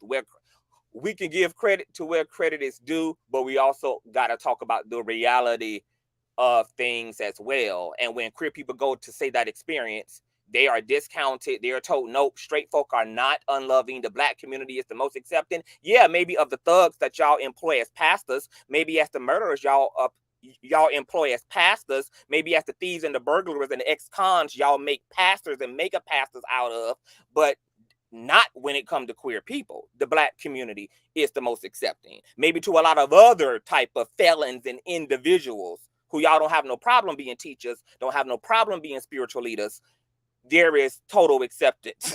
But queer people don't get that luxury. Not in the Black community, they don't. All right, Lachey T, I'm gonna let you respond, and then we're gonna move on. Okay. I know what you're saying. I don't think it's. Yeah, we can't say that the community as a whole is supportive, and it's a lot of that, and some of it can be old school, like stemming what Storm was talking about when, like some of the church people, when they say, oh, they going to hell or whatever. And it could be like upbringing, what they taught, It could be like it's getting pushed. It feels like it's getting pushed. So women are speaking their mind. Some women are speaking their mind because they feel like it's an agenda getting pushed by the upper or the elite for some reason too. So they worried about it for their kids and just upbringing, or if they believe in the Bible, the way they want to raise their family and train them up to go. You got a little bit of that, and then you got, it's still, I can't say the Black women as a whole, as the community, but many of us still do support y'all and don't comment. I know it feels like it's most of us when they do that. I know it feels like it's a lot, but yeah, I don't make comments like that. And I know a lot of people don't. You probably can do a poll on that. Like, put a 1 if somebody, if they'll be honest. Girl, you know that poll gonna be by you. Put a poll up saying if you've ever made a comment or asked the things that he's saying, ever said that to someone, then put yes or no. I think you'll see a lot of no's, surprisingly. Yeah, a lot of liars is what I'm gonna see, Lachey. A lot of lying mother lovers is what I'm gonna see. Well, thank you, Lachey, for coming up. All right. You're welcome. Y'all have a good one. You too. Bye-bye. Okay, bye-bye. These all the well-mannered people, Storm. I thought all the raggedy-minded folk was gonna jump up here, cause baby, I got that. Baby, I don't put that ish on. I don't put that. I don't put the attitude on. I'm trying to see. Let me see if this person is. Let me see if this person wants smoke. Let's see. Ladora. Hey, how you doing? Good. How you doing? All right. What's this? Conscious TV? Hey, baby, how you doing? Hey, boo. I'm lovely. How you doing? Okay. I do got some questions though, because I'm confused. Okay. Okay, Let's so go at it. So what part of it is being transgender and what part of it is being like having body dysmorphia? Is there a difference? Oh, okay. I don't know a lot about body dysmorphia to know if there's a difference per se. What I can say is, since that people are being provided gender affirming services and psychologists are not necessarily classifying trans people with having a body dysmorphia, that it is something that is indeed separate from whatever body dysmorphia actually is. Okay. So also the name title thing, I'm sorry, that's just weird to me. I mean, a lot of people probably won't admit that, but I find that strange. It's either you're gay, you're straight, you're male, you're female, or you're trans. All this other stuff they're coming up with, I find it confusing. And I'm not even comfortable with calling you a them, they, and all this other stuff, because I'm looking at one person. So I've had issues with certain people about that, and I could be honest with that, because I don't understand it. So I think I think the reality of what's made the conversation around gender so incredibly difficult and complicated, especially to us, especially to logical thinking people, right? These are not concepts that appeal to the left hemisphere of the brain, to the logical, rational 1 + 1 = 2 part of the brain. And for me, right, I have, once again, my own experience as a Black man in the Black community, growing up, not calling nobody by their government name, I feel like it prepped me to be able to accept what other people wanted to be called. And it wasn't about, I was never given the incentive to be invested, like in what your name was and what your pronouns were. I just knew that if I wanted the luxury of interacting with you, whether it's telling you, can you step to the side, or coming to work for your place of business, or just being in a social space with you, etc., that I had to call you by what would be appropriate, what would give me access to you. So for me, I don't know what's difficult about what, because it's what is strange to me is that if I'm looking, say like with the them and they especially, if I'm looking at one person, that them and they, that just to me doesn't make sense. I'm just being honest. If I'm looking at a woman that clearly looks like a woman and she wants to be addressed as a man, I can't get past that really. You know, I will address people how they want to be addressed, but in my mind, you see what I'm saying? In the back of my mind, and I think a lot of people feel this way. You like, what in the hell is going on here? So it just feels like, is this something that's real, or is there an agenda behind it? You see what I'm saying? And so another thing is that I have an issue with is when women say they feel like a man. This is primarily transgender people, of course, or a man saying they feel like a woman. Well, I can't understand how somebody could feel like a man or a woman. I've never experienced being a man, so I can't say I feel like a man. You see what I'm saying? So I don't understand that either. And I've had gay and transgender friends back in school. We had lost touch over years ago, and I've had them explain it to me. But it just some things that I just still can't understand about. Yeah. Okay, you feel this way, but so what they're you know what I mean? Feeling like when a person says, "I feel like a man," I feel like a woman. What they're really talking about is feeling either masculinity or feeling femininity, which I don't know if you would agree that as a biological woman that your femininity is also a state of consciousness, that it's a psychology, that it's an energy, that it's an essence. I've heard biological women refer to their femininity as an essence. Okay. That it's just a certain sense of knowingness, that it almost transcends the physical body, that there's just a knowledge, a sense of self that's present irregardless of the condition of the body, that makes women feel like a woman. And when it comes to trans people, I can only assume that they're tapping into that same iCloud of consciousness, wherever femininity comes from, as a state of consciousness, as an energy, as a mannerism, whatever the thing is that's causing you to behave as a so-called woman or as a so-called man, that this is what trans people also have access to. So for the way that I make it make sense, because everybody has their, way of making interpretation. Yeah, for me, when it comes to trans people, I look at trans people as people who have the software, but they don't have the hardware. It's like having Windows software inside of an iPhone. Okay. So that's the way I understand it. Like the hardware does not match the software. And for me, this is just for me, I'm too humbled about my lack of knowledge about the way the universe truly works. So I leave room for myself to accept that there are things about the way people are created, about what happens in the womb when it comes to hormones and chemicals, about the nature of the soul, that I don't have all of the knowledge about. So I can't say there's no such thing as a female soul being able to vibrate in a man's body, in a male's body, and that there's no such thing as a male soul that's able to vibrate in a female body, or vice versa.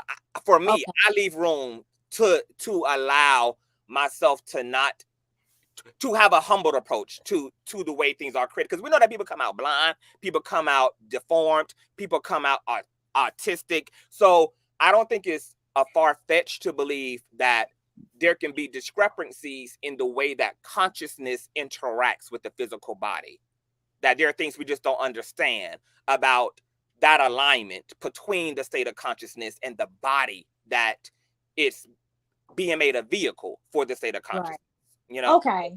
Yeah. Oh, and one last thing about that Dwayne situation. I heard that y'all mention that. I just don't agree with that whole situation of them putting a child on blast. As far as it feels like exploitative. You see what I'm saying? It doesn't feel like it's supportive. It feels like it's more so exploitive, especially since their biological mom has very little say so in what happens to those children. So I wanted to put my 2 cents on that one. But I feel as though, I guess the question to that one would be too, do you agree that children that are underage should get a sex change before the age of 18? Because personally, I don't. Yeah. No, I don't agree with that. And as far as I'm concerned, you're not allowed to get gender reassignment surgery until the age of 18. Okay.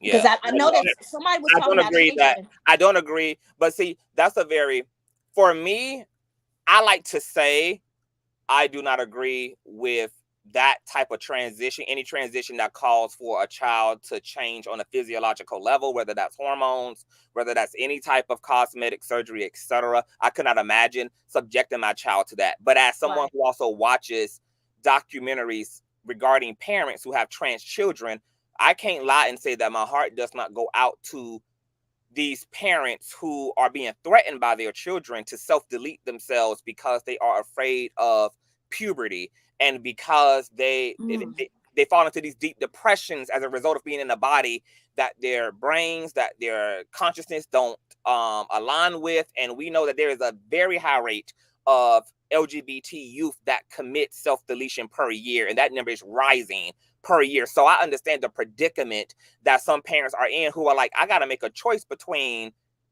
allowing my child to transition in order to keep them happy and alive, or potentially walk into the room and find my child unalive in the closet. As a but it's not. But and that's also a hell of a choice to have to make. And it's also not guaranteed. Because I don't know what the hell I think that is the worst predicament a parent can be in, and I try not to have judgments as it relates to parents who have to deal with something that complex. Because I don't know I don't know how. But we got to move forward. Ladora, thank you so much for coming up. All right. Thank you. All right now.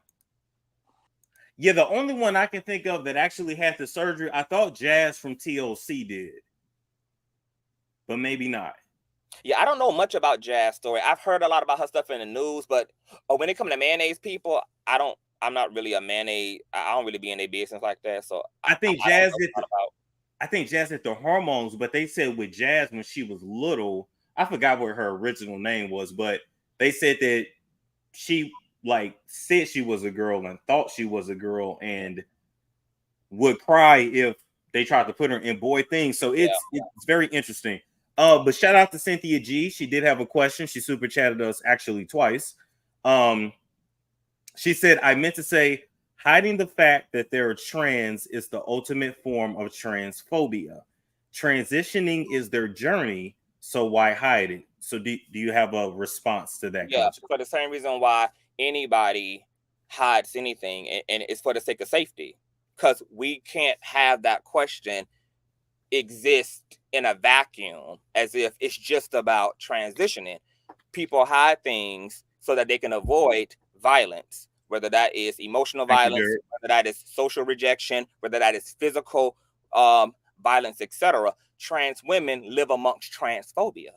Therefore, hiding and concealing and navigating that is a part of how they disclose their gender identity to their partners, when they decide to do that, etc., or not deciding to do that at all. Sydney Starr just had an interview. I don't know if you watched it, Storm. Yep, with Von Ray. Yep. Yeah, on Von Ray's podcast. And, there was a big conversation between Sydney Starr and Von and Big Sexy about disclosure. And Sydney Starr spoke to, safety and the issues around disclosing gender identity, but it's for the same reason why anybody hides anything. It's just out of fear. We live in a patriarchy. Like, people are crazy. People hate people. People feel justified in causing all type of harm to people as a result of their religious belief, their social taboos. It's the same reason why women may choose to hide things from men. It's the reason why women may choose not to tell a man that she's leaving him out of fear that a man may have an adverse reaction to rejection and cause her physical harm. Therefore, she sneaks out in the middle of the night. Like, the reason why men who may be bisexual, even women who may be bisexual, exist on the down low is because in this particular system, you cannot stand in your truth without considering loss. Queer people really lose. Like, we lose acceptance from our families, from our mothers, people that have been in our life our whole lives, and to contemplate standing in our truth and also sacrificing the life that we know and the people that we love who have a high potential in withdrawing that love because we're living and existing in a way they don't agree with. Those are really, really, really tough positions to be in, and not every queer person makes the choice that society maybe feels they should make, which is to be honest. But when honesty has to constantly be met by violence of all kinds, emotional, physical, etc., once again, self-preservation is always going to be the rational step as it relates to imminent danger and the perception of danger. Now, Cynthia G said, no, the violence comes due to lying and not No, it does not. And disclosing. Cynthia G is not a trans woman. And just like Cynthia G don't want trans women speaking about the plight of trans women, I just find it interesting that once again, biological women can so absolutely unequivocally speak for trans women. The reality is that you women don't know that y'all men are trans attracted. Y'all don't know. He know what he's sucking on because he sucked on the dick. Y'all don't know that your men are with other men, that your men are with trans women. This is what they're not disclosing to y'all. Okay? These men know exactly what time it is. They literally go on queer sites and trans sites and seek out queer people in the dead of the night and while y'all at work, etc. These are the realities and the ugly God-given truths that females are lacking true understanding of. How many times has Young Buck had to be exposed? Has Bobby Valentino had to be exposed? Has Dwight Howard had to be exposed? That all these men, that very straight men, that women have been shocked to find out, oh my God, what? Malik Yoga came out as trans attracted, been trans attracted for years behind the scenes before he ever disclosed that to the public. She said, I'm actually speaking for the straight men that y'all lied to and tricked then publicly. Okay, but who was y'all? I'm not a trans woman, so I don't know who the hell y'all refers to. So she would have to direct that then to a trans woman, and maybe you can have a trans woman on the show. Who I do want to know your honest comments on this, because Sydney Starr did speak about when she was in her youth, she really got off on tricking men, and I think she just gave them head. I think that was how she kind of like got around it. So what are your thoughts on that? Her penis, they was fucking her in the ass under the guise that she was on her period, etc. And once again, people lie for survival. They lie for desire. Women lie about whose baby it really is. Women's lie about them not being your real titties, them not being your real ass. I mean, men lie about who they is, what they got. People freaking lie. But if we're talking about the real root of what the trans community is dealing with as it relates to a lack of disclosure, it's because of their lived experience and the issue of transphobia. Outside of that, trans women lying, yeah, that goes for everybody on the block and everybody in the chat, including Cynthia G. Women lie. Biological women lie. Trans women lie. Biological men lie. Gay men lie, same gender loving women lie, everybody lies for whatever the plethora of reasons they lie for. So she says, so he's not trans, but tried to say that I can't speak for. So she's saying you can't speak for trans. I'm part of the LGBT community, boo, and you directed the question at me. So what are you talking about? Matter of fact, don't even direct any more of her questions to me. She can talk to a trans person who identifies as trans, so that there ain't no confusion. Let me ask you your opinions on this. How do you feel about like what Sydney did to Chingy back in the day?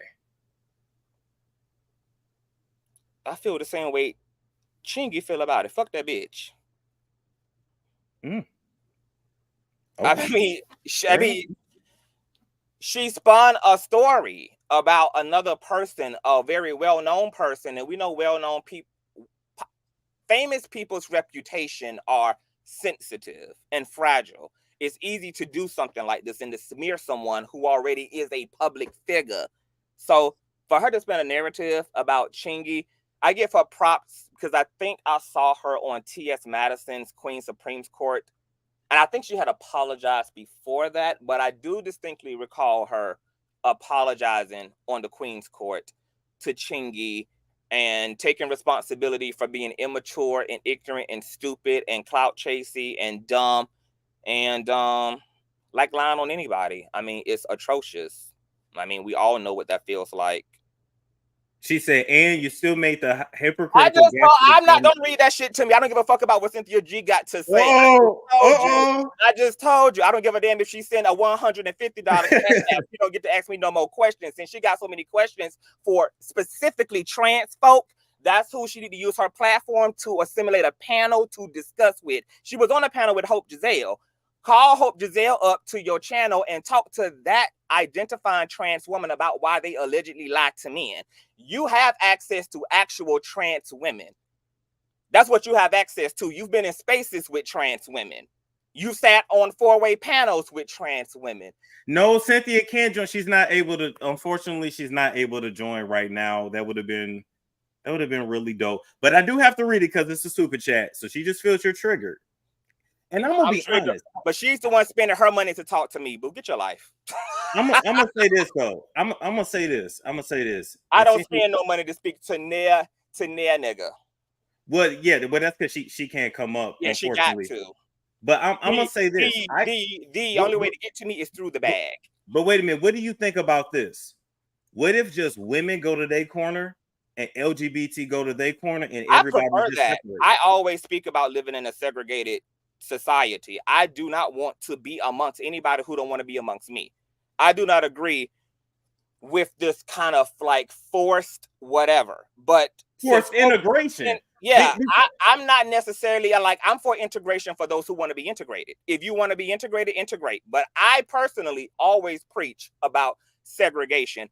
I'm not a pick-me-sha ass folk. Okay. I'm not going to spend my time asking straight folk to accept the damn thing because I don't need and require straight folk to pay my bills, to live as fabulously as I do, to be an expensive ass bitch as I am, to cross country and ride all the dick that I desire. I don't require permission to live the quality of my existence. So it's not necessary to be around here asking folk, can I get a sip of water at their water fountain? But there are plenty of people who, because they're already born into a society where they see a blend, they have a lust toward a blend. They have an attraction toward a blended community. Because my thing is we've been having these conversations all, this ain't the first time, people have ever talked about this, of course, but this week it's been crazy in reading the comments, reading, the LGBT side, reading the straight woman side.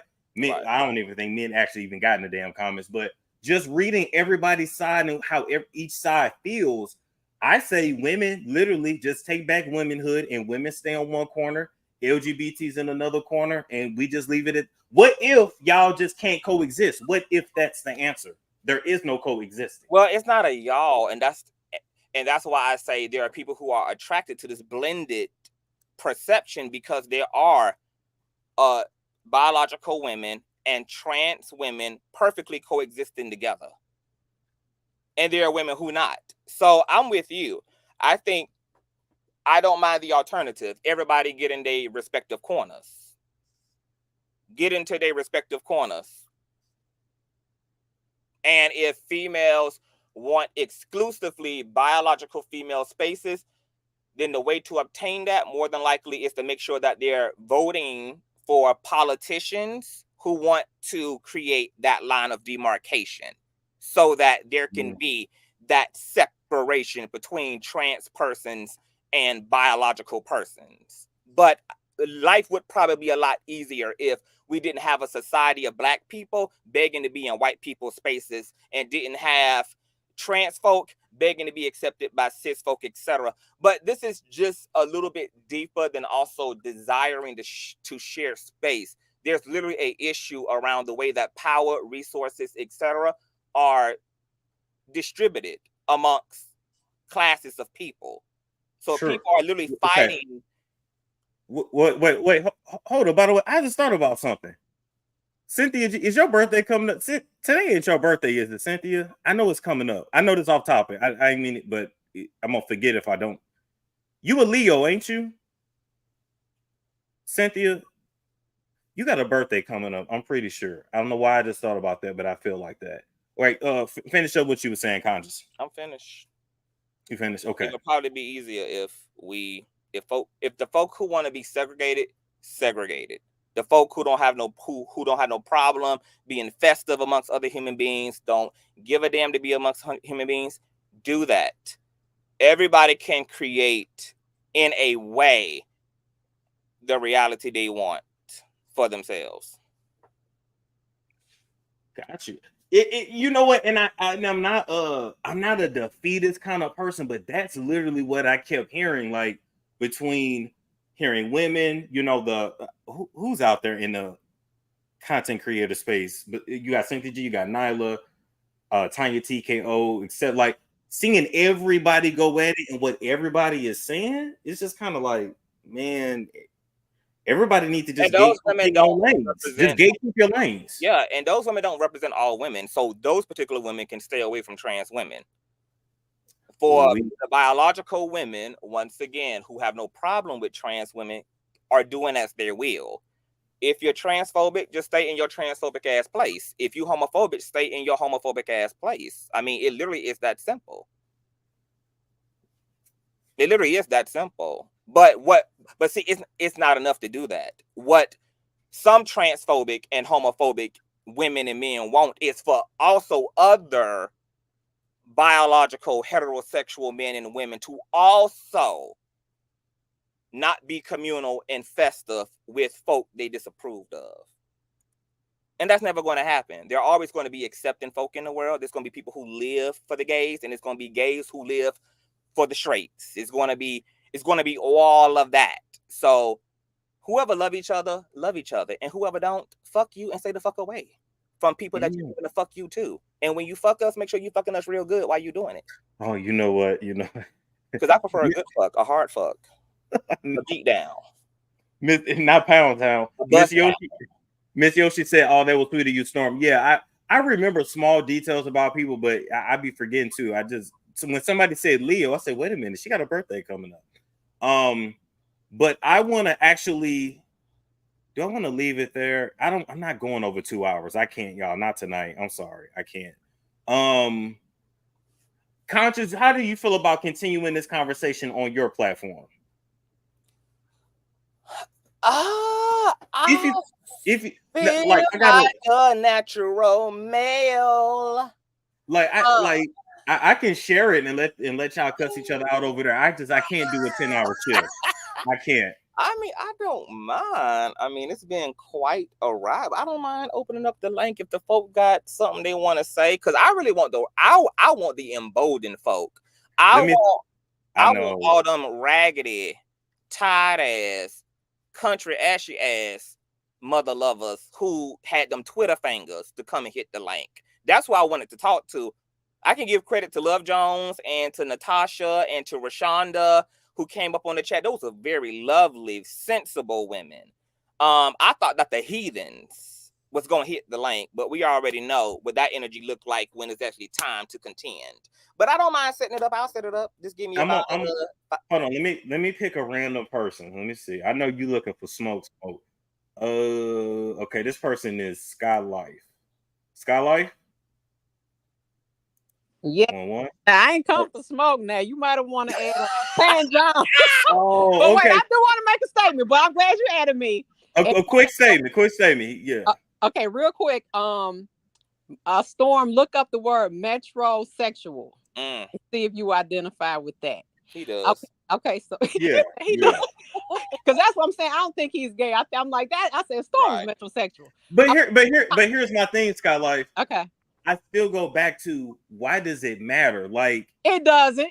It shouldn't matter. It shouldn't matter at all. It like I'm not sleeping with you. I didn't offer you no dick. I didn't. You know what I'm saying? Like, I know to me it doesn't but you know everybody got to identify and have a label. That's why I'm saying, well, let's put him in this label. But let me be quick because I want you to add Tan Jones because I was talking to them backstage and they say they won't smoke with Conciouz. So I just got to period. Okay. Okay, Conciouz. My thing is this. Okay, so me as a woman, I've been watching this controversy that's been going on, and I'm trying to understand. It's almost like a manufactured beef because me as a woman, I don't understand why there has to be an attachment with the cis name attached to women. That's one. And then two people are saying that we're trying to gatekeep the word period, but we actually it's kind of like already ours. So I'm not understanding why, I guess even with trans people, they want to take that from us. So it's almost like I don't see women intruding on others. I feel like it's other intruding on women's space. Well, it's not, because y'all actually have to listen, and I have to give some compassion and empathy to females, because I know that the listening is listening through a lot of trauma, and once again, listening from a place of frustration within a system that's already oppressive. So I get why sometimes it's difficult to actually hear a thing rather than to project onto a thing. But what the trans woman said was that biological women do not gatekeep periods. Who she was being mindful and inclusive of was trans men, who we also know are born biological female but live as male, and as a result of their journey, as a result of hormones, etc., may not even have periods. Also, she was making space for women who do not have periods, biological women who have never had periods. That was never a part of their womanhood experience. That was never a part of their lived experience. And when I had a conversation about this on my own panel, there were women in my chat who were saying, I'm one of those women. I've never had a period. We had Rashonda up here who's saying, I'm a woman, and my womanhood involved a beard, having a beard my whole life as a little girl. Mm-hmm. That's so when the trans woman said women, biological women don't gatekeep periods, she was being inclusive of all women, saying, look, these particular tropes that are used to quantify femininity and womanhood really are divisive, and they really shortchange, and it puts a grip on womanhood to her point, which is not the same for every woman. You probably were not a woman, right, who grew up having to deal with a beard as a female, right? Mm-hmm. And you probably are also a female, right, who actually experienced a menstrual cycle. Mm-hmm. Okay. So that would make your womanhood very different from Rashonda's. Okay, they were speaking about specific. Okay, and the last thing is this, and then I'm gonna drop down so Storm can bring the other person up if he wants. In regards to, I think you all were saying that trans women are thinking that we're transphobic because we think that the men, we trying to share men. But I just wanted to make a statement like, I don't believe that the men that will look at me would also date a trans woman. For example, like when Storm made a comment earlier, he was like, well, once I know a person is trans, I kind of pump my brakes. That's more of the type of man that I would be talking to versus somebody who I think would be looking more with the peen. You see what I'm saying? So I don't think we kind of digging in the same space. But like you said, there's definitely some people who cross over and will cut up. But I'm saying, but mainly, I just don't see the sharing part. Oh, and yeah. I will say this, guy. I will say this, guy. Just so you do know, on a social level, for some of the men that essentially cross over, their reasoning is just head. So I do want y'all to know that, like, for some of them that cross over, they don't necessarily penetrate the trans woman, but they will let the trans woman give them head. Go ahead, Conciouz. Oh, I was going to say, that frustration is real, and that's why I shared my own anecdotal experience of growing up as an open, same-gender loving man, and had women literally be upset and blame me and my peers for somehow setting Black women's community back because we rather give ourselves to men, rather than make ourselves available romantically and sexually to women, to Black women specifically, who feel that they should have full right to all Black men as it relates to the dating pool. And that's been, I mean, like, that's just been fact. Like, yeah. I mean, it happens, and I mean, I never felt like that because it's enough to go around, I guess. But that's all I really had to say. But I'm gonna drop. But if thank you, Bo. Thank you, Skyline. Yeah, pick Tangy, Storm. That's who said they want to smoke. Got you. Okay. Bye. Crystal said they said trans women got the jaws of steel. I'm fucking done. Oh my god. Some of y'all bio women got the damn jaws of steel. Not the jaws of steel. Graduated thoughts that I advise everyone to read After the Ball, How America Will Conquer Its Fear and Hatred of Gays in the 90s by Marshall Kirk to understand what's happening. Oh, that sounds interesting. Okay. I like to read, so I will read it. All right. Final person. Please let this person be with the smoke. They said Tangy. Oh, here we go. Hey, Storm. Hey, how you doing? I'm doing good. Listen, before I get into my smoke, I do want to say this. I thank you for being supportive of women, of the women that you go. I see you on some of the panels. I see you on some of the live chats supporting. And I want to thank you for that because you have there's no prejudice in you. And that's what I like about you. But I do want to say this. Okay, let's start with the cisgender because I know a lot of us, we don't read like we should. Some of us haven't taken certain classes. Some of us hadn't learned anything, but we let people dictate and tell us who we supposed to be. And I'm letting you know, look it up. It's in the medical term. It's been around for centuries, okay? I was in the medical field. Cis, C-I-S, and cis-O means to cut or to kill or to surgically remove. Now, any trans G woman want to be, if he cuts off his junk and he killed his manhood and he surgically removed his male parts, that would be him. He is the true cisgender because you want to be with what the woman are. Now, a lot of this talking this bull crap and stuff about Black women and about women in general and who they are and what they are. I mean, you can feel the hatred. That's biofemphobia. That just means a man or a male or XY who hate what they could never be. So they target women and little girls. They don't care how it comes out, just accept it. Now, I need Black women to stop letting these dudes sit there and tell you what is what like they know, because they don't know. They sit here and they make it your fault that you birthed them. So do like Cynthia G said, thin the goddamn herd. Like for real, I was going to have me another baby. I'm thinking about changing my mind because I don't want a hateful ass little boy growing up hating his mother, because let me tell you something, we birthed y'all asses. We birthed y'all silly asses, and then y'all come out here, y'all target us, and then you lie and say we sit up here targeting you. And it's always this finger pointing shit. It's always this shit about, well, y'all, women did this to us. Women did this to us. And it's like, nigga, are you a man? For real? Because you know how to turn away, right? You know how to walk away, right? If she's getting in her womany ways, you know how to walk away. Another thing I want to say, men and women both got masculine and feminine energy. There is no, well, they feel like they feminine. Nah, it's just they just more sensitive than others. We both have both masculine and feminine energy, okay? If a woman got to fight or flight, or she got to fight off a goddamn man to protect her own ass, that's that masculine energy coming out of her. That doesn't make her want to be a man. It just says right now, I got to put my motherfucking man, my little man spirit on and fight this motherfucker because he ain't gonna kill me. That's what that means, okay? That's what, I just want people to understand this. And another thing, we hear you.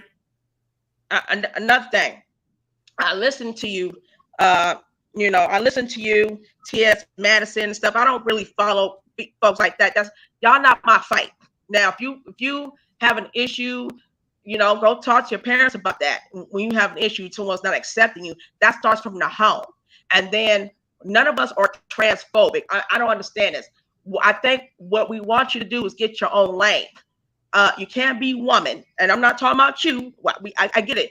You're in the G class, but you can't sit here and speak for transgender and then turn around and tell Cynthia G and someone else to go talk to a transgender. I told her. But you can't be speaking up for transgender and then turn around and tell her to go talk to a transgender. Well. I told her, and I'm telling you for less than $5. Sir. It's the misgendering and the hate for me. And start telling all these other women and the hate for men for me. It's the misgendering and the hate for men for me. I told her, and I'm telling you. But you're not gonna tell me nothing. I'm gonna tell you what I feel. I feel like you are over here hating on women, and you got these motherfucking women getting up over here and acting like you're fucking desperate and shit. You stop telling your motherfucking ass. Go have a conversation. You learn how to man up and respect women, and then you'll get all the respect that you need. Young lady, you're growing in your little sticky ass stuff, and everybody else is to be raised by a miserable how women are, how women is, how women is this, women is that. You need to go have a conversation with your father and work out your men issues, lady. Okay, that's what you need to do. go and do, Miss Misgendering. When you're done, we'll have a conversation with the men and the baby daddies and the ex-husbands in your life that disappointed you, that divorced you, that upset you, that abandoned you, and you need to go work out those male and man issues, sugar, with those men in your life, darling. That's what you need to go do with your man-hating ass, honey. That's what you need to go do. You don't tell me what the hell to tell another motherfucker who talking to me. And I'm going to tell you just like I told her. You can redirect it to a trans woman, boo, because you don't want nothing in no type of 180 direction over here, Miss Mama. Okay? You might need to go find Iyanla Van Zant so she can fix your motherfucking shit. Or you might need to go sit your ass in front of Dr. Phil, girl, and get him to focus and fixate all of those man-hating issues that you got, girl. All those suppressed ass, masculine, all that masculine ass. Go find your and work out your single father issues. Go find your baby daddy and put him on child support so that you ain't got to be down there to the Chevron and the bodega trying to get your light bill paid, boo. You need to go apply for those food stamps and take care of your children rather than sitting on here with a pay bill. Finding the business not gonna pay you not near a dime, okay? You and that Misgendering love, you better get it together, honey. You better go look and heal that wound in your heart that man gave to you, sugar. You better go turn to those brothers, okay, who never defended you against those pervs who abused you. You better go talk and address those men who touched you and groped you and abused you. That's what you need to go do with that Misgendering love, okay? I'm a grown-ass motherfucking cisgender, same gender-loving ass man, and you don't tell me what the fuck to tell another bitch who addressed me, and I will address you and tell you just like I told her, boo, run it up, honey, because you're upset and you're pressed and you're still all right, we're gonna time out. Alone with a tombstone on, ho. We're gonna time out. Dead right in the motherfucking grave before you get complaints from me, bitch. You better make up you know who the fuck you talking to. You don't address me, ho. That's right. Thank you and goodbye. You don't have to leave quite yet. We're gonna time out. Shit coming out your mouth like y'all don't have to leave quite yet, but we just gonna time out only because they can't. I want y'all to have the smoke, but they can't hear y'all. It's going at the same time, and then they can't hear y'all. I don't mind y'all going back and forth. That's what it's for. Somebody gotta let the other person go so we can hear. We want to hear the reads. We want to hear it. Okay. All right, there we go. Let me finish that. What I gotta say, then he could go ahead and then he go ahead and spill his little part. You don't get no more of my time. Let me finish saying what I gotta say. Why don't you go to the legislation and go ask motherfucking law to go get your bathroom that's there for everybody and leave the women's bathroom alone? Girl, you must be speaking to the chat. Okay. You're on mute. I don't give a fuck. So you ain't no fucking your baby daddy and go run to your father who abandoned your mother and left you in a miserable single mother's home. Your mother beat your motherfucking ass. Figure that out, okay? And straighten that wig out. Beat your ass and your motherfucking ass. Go and find that. You be the first one to call the police. Baby daddy's up, baby. Thank you, everybody. Thank you so much. Have a good night, all right? Goodbye. Good night. Oh, you shut up, Twan. Go find your baby daddy, you miserable whore. Bye-bye. I got family. I'm Go not get that child support check together, girl, and stop super chatting your favorite content creator with your rent money, ho. Okay. Well, she came with the smoke. And I gave her that fire, baby. She came with the smoke. Thank you, Tarjan. The only one who was bold enough, girl, the only nigga in the chat who is at least man or woman enough, honey, to keep that same energy. Because that's the only reason I came over here to the after show is to get into an after show. And Cynthia, she's not able to hit the link. I wish she could, because y'all would have really went at it. I know that would have been good. Oh my God, that would have been good. Girl, what? Cynthia G, send me an email, baby. Now I'm gonna say this: Cynthia's a lot of things, but baby, she ain't broke. I'm gonna say that now. Boo.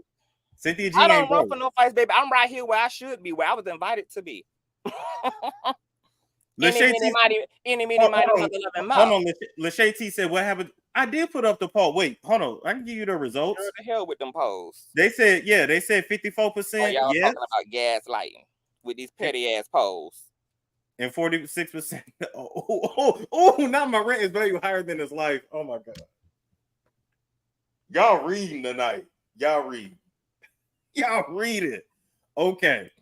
I want to thank you for coming on, Conciouz, and coming back. You're welcome. This is part 1. Part 2, I'll be speaking to a woman to get her perspective. I hit up Nyla, so I'll see if Nyla wants to do it. Cynthia G's welcome to do it as well if she feel like it. I know she's busy, so but yeah, that's part 2 of this series. Yeah, see, Cynthia G is pressed because she know that her man likes it in the ass with the rest of these men. You know what? You know what? Don't do it. She's upset because that rent money, baby, okay, is going to Zaddy, okay? She is finna read you. I'm just letting you know. Look, I'm about to go set up an after show. If any bitch want the smoke. Any bitch want the smoke, including Cynthia No G, whose life I will buy. Come run it up style. That's my boo. That's my boo. My email is conscioustv@gmail.com, baby. All my supporters know, baby, I shows the fuck up. So it's nothing to meet in the middle. Just let me know. Any of you raggedy ass niggas in the chat who need a conversation with CTV, consciousTV@gmail.com. Any of you raggedy ass hotep niggas who want a conversation with CTV, conscioustv@gmail.com. Any of you cisgendered males, cisgendered females, any of you heterosexual folk, consciousTV@gmail.com. It was. I want to thank you for coming up, sir. I know your show is finna be even more fire. No, they're gonna be the only people that's coming up in my supporters. All the people who talk all that shit, they where they should be, in that super chat box. They don't be in that stream. They don't be in that green room. So I'll see you later, and thank you for the opportunity. And you a lovely content creator, and you know I'll call you. Thank you. Take it easy now. All right. So that is part 1, people. So we have now gotten a perspective of someone from the LGBT community, a queer person, pretty much. It's definitely giving Storm Springer. Oh, you know I love the mess. You know I love the mess. That was the whole point. You know I love the mess.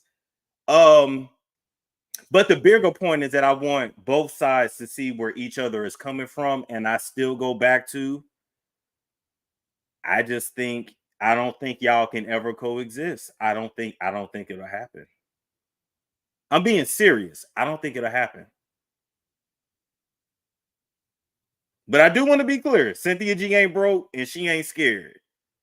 I don't know what she's doing. She just can't get to the phone at the moment. Well, go live or whatever. But baby, she probably gonna light him up. And I'm just here to let y'all know. A Cynthia G drag, a Cynthia G drill is a whole nother drill. And so I hope they don't have a whole like back and forth beef. But I'm just letting you know. Maybe she about to light it up. She about to light it up, damn it. She about to light it up. She about to light it up. Damn, I wish she could have hit the link. I was praying she was able to hit the link.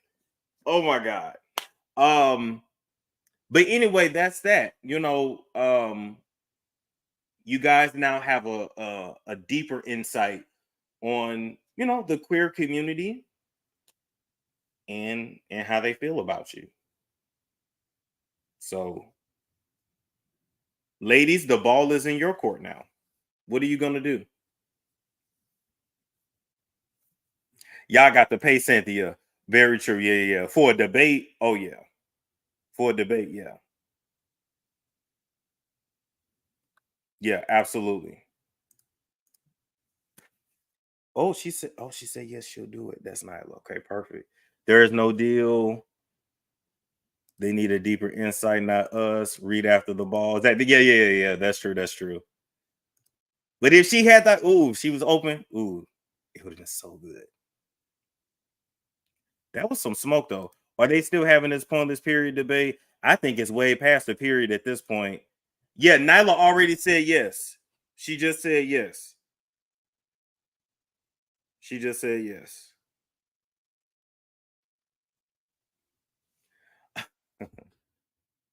Storm, you hit the gym today? Actually, no, I'm about to though.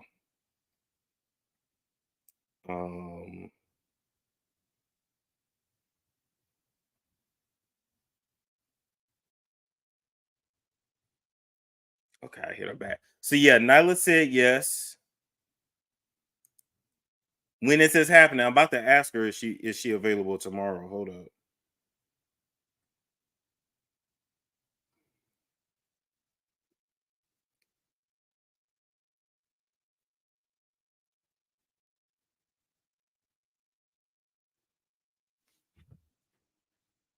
Where who is Nyla? Oh, you don't know who Nyla is? Grown woman vibes. Nyla's real dope. Nyla speaks a lot about femicide, black femicide. She actually came on the show maybe a year ago, or maybe even a year and a half, and actually spoke on black femicide. And the interesting thing about black femicide is that when you look up the stats are there. The statistics are there to back up that it's an actual thing. Not a phenomenon. That's not the right term. An epidemic. There we go. An epidemic. But what's interesting is that when I interviewed like that police officer, Nathan Daly, he didn't really talk about black femicide. Like he didn't really acknowledge it as a thing. And I've asked a couple other people about it too. And they're like, yeah, it's real, but it's just not something that's talked about. So that's interesting that mainstream does not want to talk about black femicide. Maybe they're starting to now, but they didn't before. But anyway, Nyla's really dope, and that's gonna be good. That's gonna be good. Nyla Reed, you not ready? Baby, that's gonna be a good show. Okay, did you bring an honest therapist who's not PC? I can reach out to my old therapist. I could. He will probably do it. I can definitely not ask him. I mean, it's no guarantee, but the convo did nothing. All we did was get cussed out per usual. I disagree. What did you learn today? Really think about it. What did you learn today from the interactions and everything going back and forth? What did you learn today? Because I know what I learned. That's why I didn't interrupt people. I want people to be their authentic selves on my show. I'm not here to police you.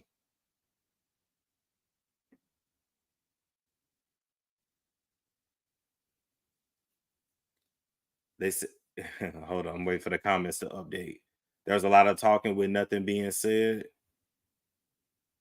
The denial from the other side. I learned that Cynthia was right. Oh, it's something that Cynthia was right about, and I gotta tell her. I'm gonna tell her on the phone though. Everybody talking and nobody listening. Denial and gaslighting. There is deep-seated dislike for women. Same black man. The convo exposed the truth about how we really feel about each other. Boom.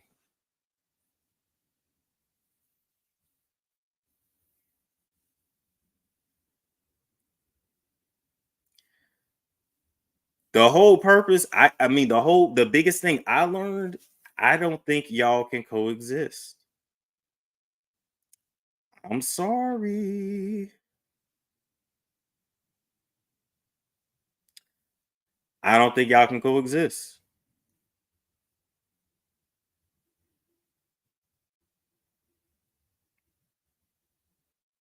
They say deflecting, gaslighting. We cannot. Not all trans people that way, just the ones with a platform and someone not Wonder Bread. There is no coexistence. Yeah, I don't think there is.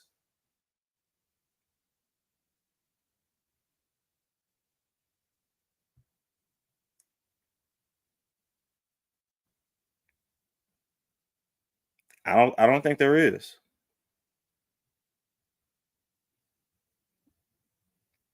So then what?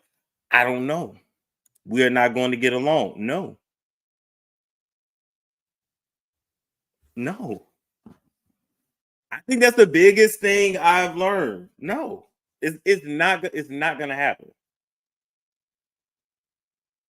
I think women got to stay on their side, trans on their side, and just leave it like that.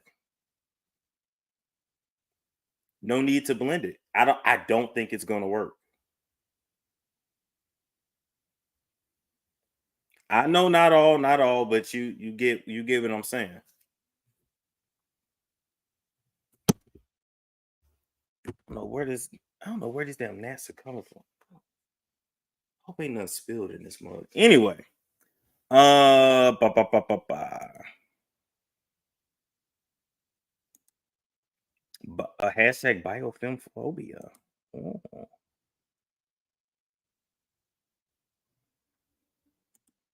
That's why you chew the meat, spit out the fat. One is right or wrong. Life is an individual experience. The pros, we don't know how to put the BS aside and focus. Florida, example one. Florida's a whole nother issue. They have to definitely define what a woman and man are.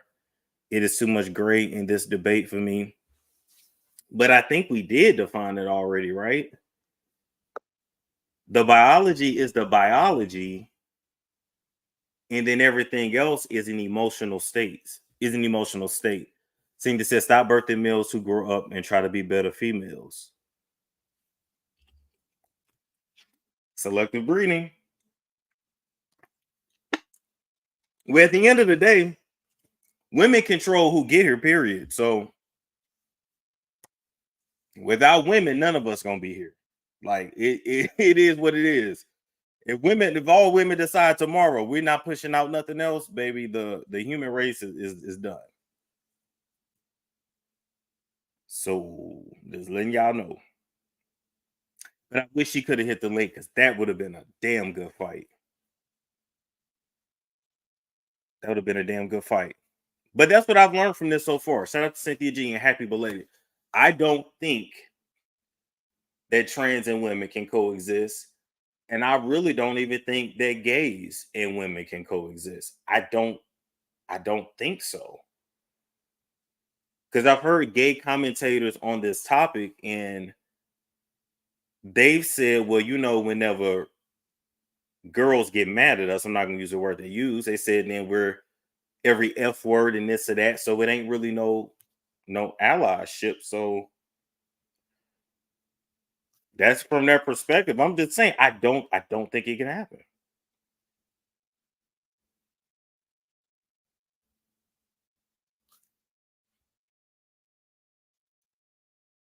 Because they don't like women.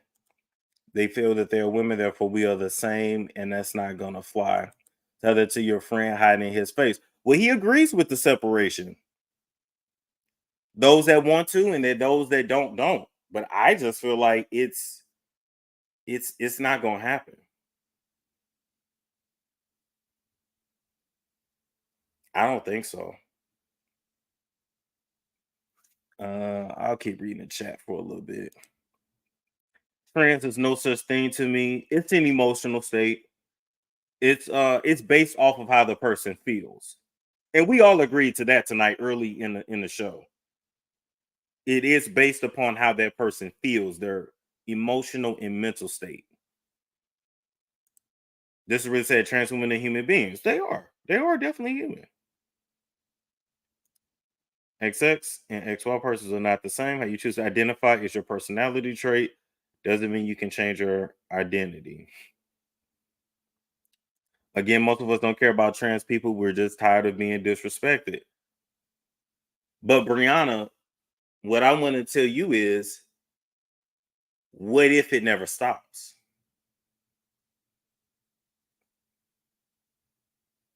Because the women are saying we tired of being disrespected, and trans people feel like they not disrespecting you at all. That's what they feel. So I'm just saying, what if it don't stop? So for the women, what is your next, what is your next call of action?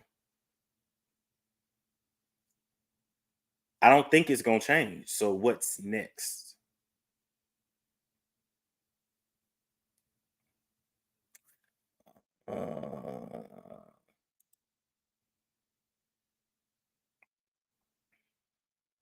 Women got to step.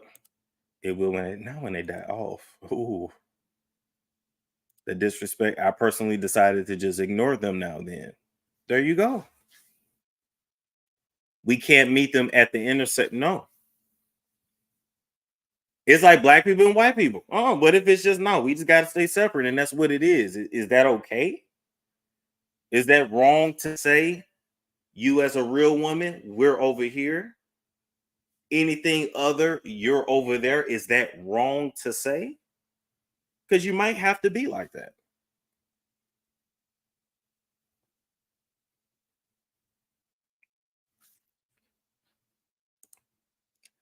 Women have no action against trans.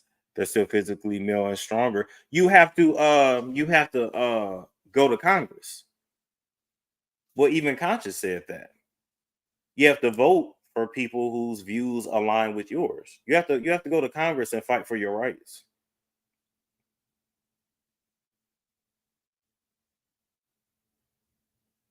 You have to flip what you do, what you currently do, and don't march for these niggas. You gotta start marching for yourself.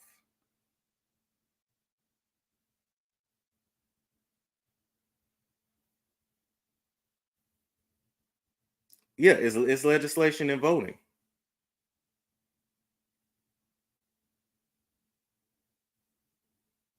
I'm not asking y'all to physically fight, of course. I'm not asking that. I'm just saying.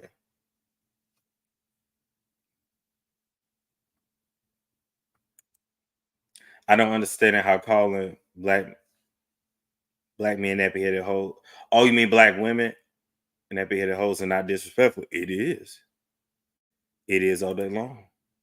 Stop caring about people that don't care about you. True.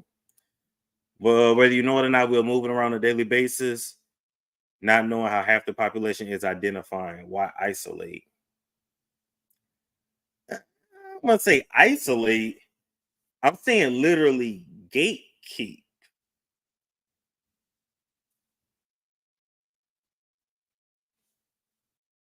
I'm just saying. I'm saying literally gatekeep. Cynthia G says stop. Birthday.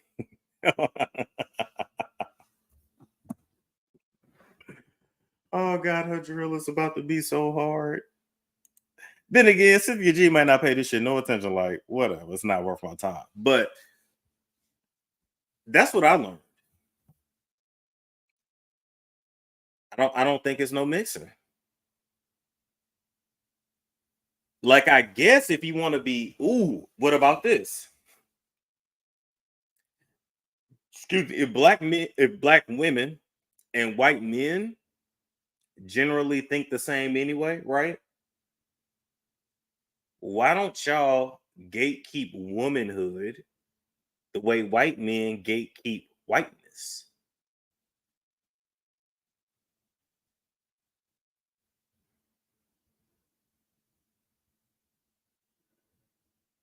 I know I wanted to hear it too, but I mean, Cynthia G got a life. She can't just pop up randomly. It's not like I asked her beforehand.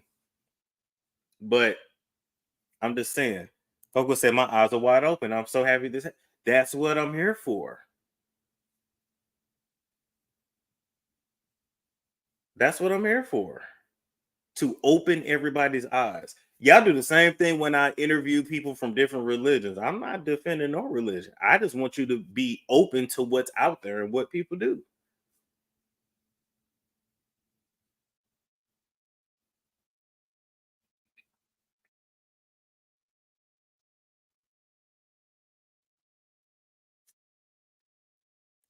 We would need to separate they need us for. Yeah, I think what if that's the answer?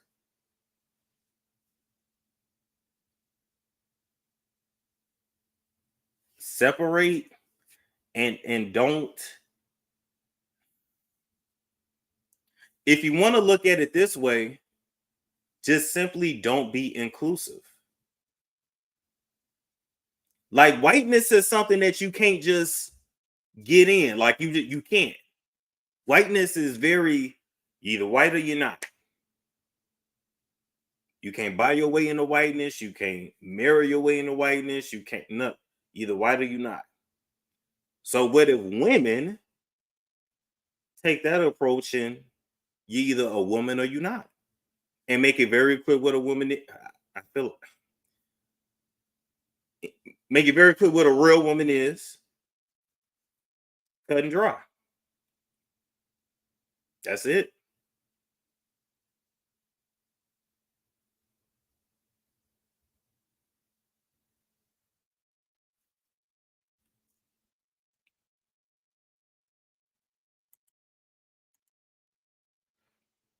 Ooh, there your shoulder to cry on when straight men screw them over. Think women got to speak to that. I can't.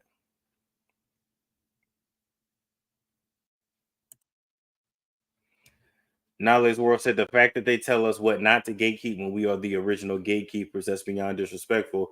And if you're comfortable with being trans, why out men for sleeping with a man? Yeah, that's the part I can't get with. And that's why I'm okay with Chingy dragging Sydney Starr forever. Like, you can't tell Chingy to get over that. That lie that Sydney told literally ruined Chingy's career. He lost millions of dollars, possibly tens of millions. Like, it just, and it was all for no reason. So I go back to, if there's nothing wrong with being trans, there's nothing out. And those are messy, just messy motherfuckers. But yeah. But once again, what if I tell you, Nale, it ain't gonna change? So now, women, what are you gonna do?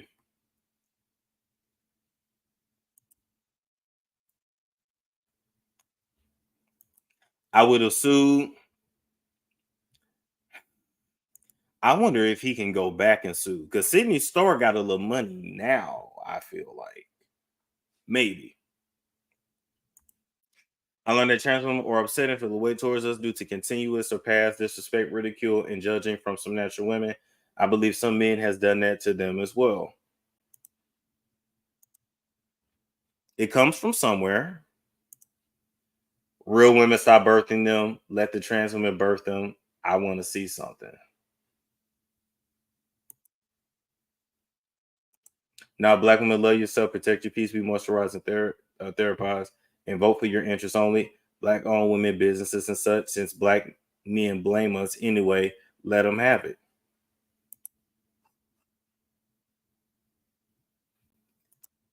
Is it realistic for us to separate? How? It seems unrealistic. You can separate. You just start to create women's only spaces. You can separate the same way white people do. Shit, white people do it to biracial people. They don't let them claim white. You gonna claim that other. You can be biracial, but you ain't gonna be white. Same thing with women. Do the same thing. You ain't no woman. I ain't gonna call you that. I ain't gonna recognize you as that. Just separate. We can't keep them out of our bathroom. You gotta go. You gotta go to your legislators. You gotta go to your legislators, and maybe that'll take black women becoming more conservative versus liberal.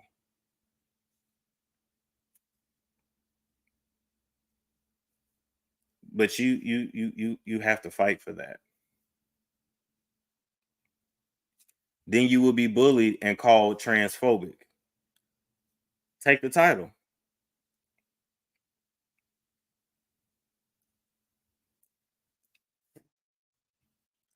And stop voting for politicians that support them. Exactly. It all goes down to who you vote for. You have to vote for your own interests. You have to start. I'm just saying, if you, because I don't see it. I don't see it working on the same side. So then separate.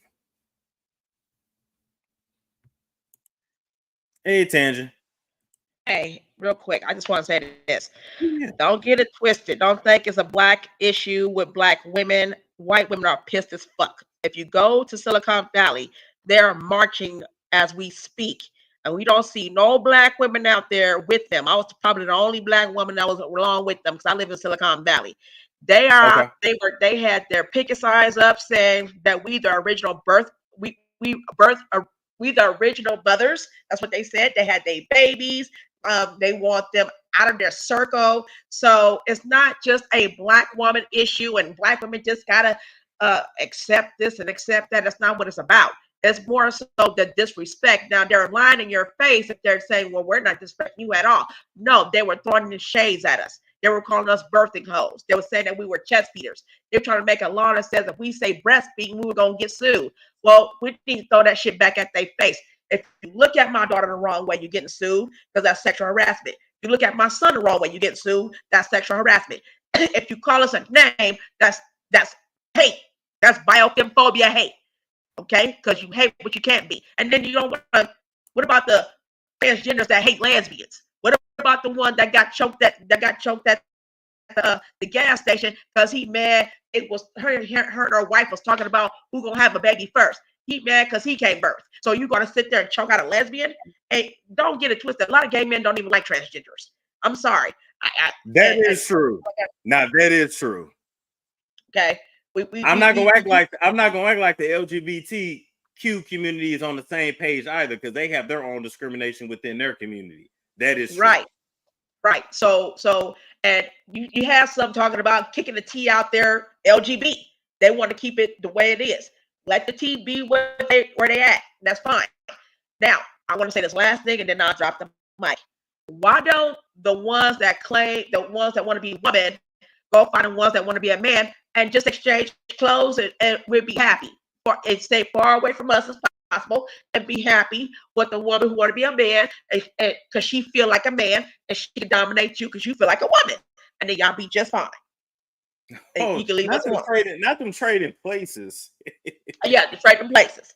They need to watch the movie. Trading places, you know, and like I said before, I was rudely interrupted. They could go to the legislation and fight for the men's bathroom to be for all and leave the women's bathroom alone since we're just some crying, whining ass black and white women. We let us have our bathroom for the children and the mothers. And yes, we do own our own periods, honey. We do own our own periods. Whoever said we don't, that's because that's that biofemphobia. That's the one that hates women.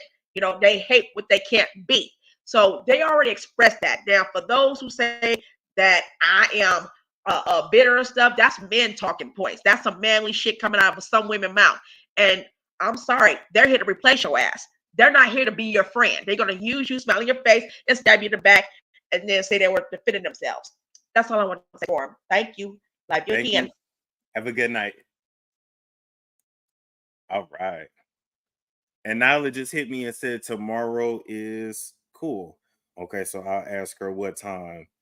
Do I want to do that live? I do kind of want to put that back up quick. I'll figure that out. Any other comments?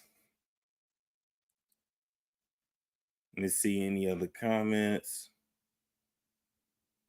Everyone got to go to the bathroom, so what's the problem? Well, the way I see it with the bathroom, have the men, have the women's, and then have a family bathroom, and then that's just the one that the trans people use. Because the family bathroom is like one stall anyway, right? So then just do it like that. That's what I thought. Now, I have seen the all-gender bathrooms in California, and I've heard that they have them in Europe. I haven't been to Europe, though, but I did see them in California, and it was a little confusing, but it kind of threw me off, but then I get it was okay. It kind of threw me off. I'm just used to like men going to the left, women going to the right. I'm so used to that. So less than 1% will replace all the other women.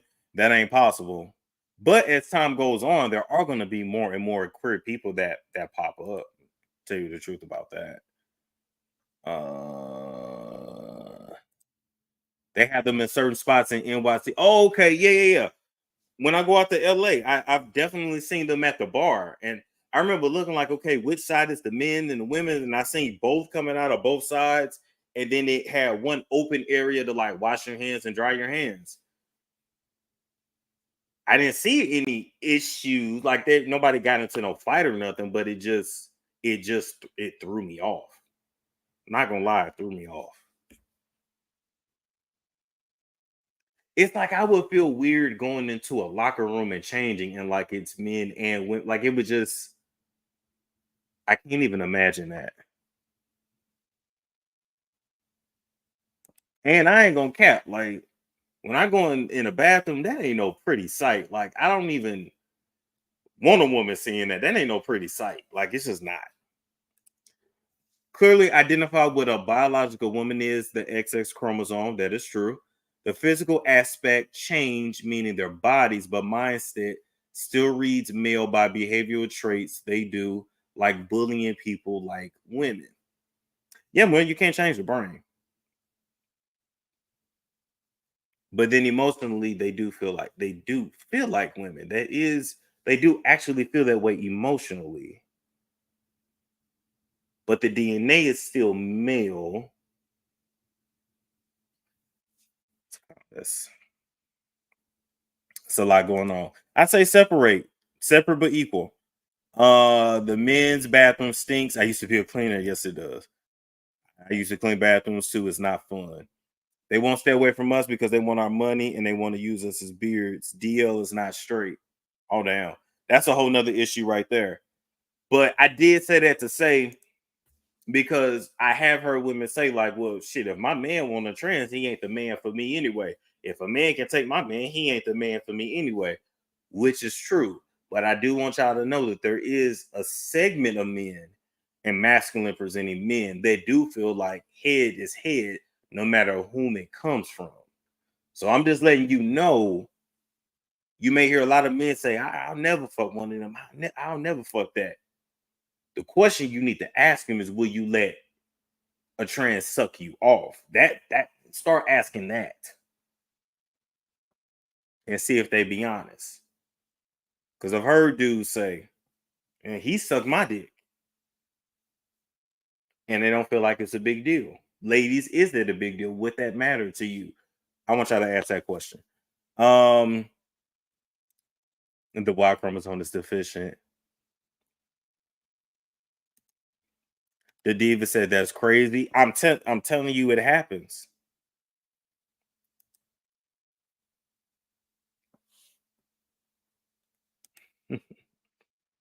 Some of y'all only have a level of understanding based in what you hear in that experience, the same as others who think they know all about Black culture because of the news. Ooh, interesting. Yes, big deal. Yes, it's a huge deal. Those are the questions y'all got to start asking.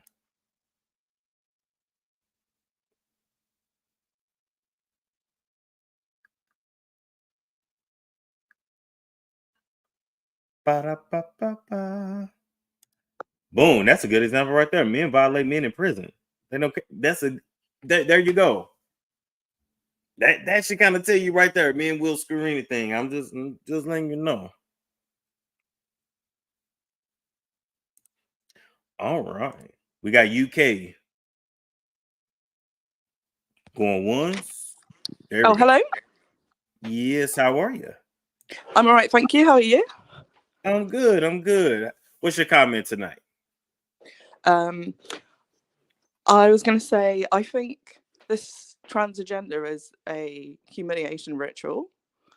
I think it's a psyop, and I think it's a Trojan horse for other agendas. So I know that people are like focused in on it as like a trans issue, but like trans never used to be an issue.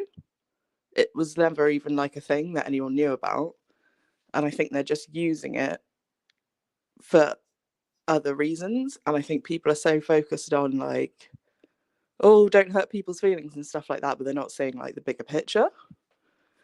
And in my opinion, I think the bigger picture is that this transgender agenda is a Trojan horse for transhumanism, population control, PDF files, and the lowering of the age of consent for children. And let me say this. I will say this. The government is purposefully putting certain chemicals in the water, the food, even the vaccines we have to take, even to go to school, the medicines, etc. that are changing our brain chemistry, and it is going to cause more people to literally become queer that would not have been before. So we're going to see it happen more and more and more. Just like there's an actress, I think her name is Marcia Gay Harden. Anyway, long story short, she got 3 or 4 kids, and all of her kids are queer. Now, it's one thing for one of your kids to be queer, but all 4 like that, that just lets you know that things are not just, you know, happening by like an offset of nature. Like things are also being engineered. Yeah, that's what I'm saying. Like, I think they're trying to demote women as childbearers. I think they're trying to humiliate women.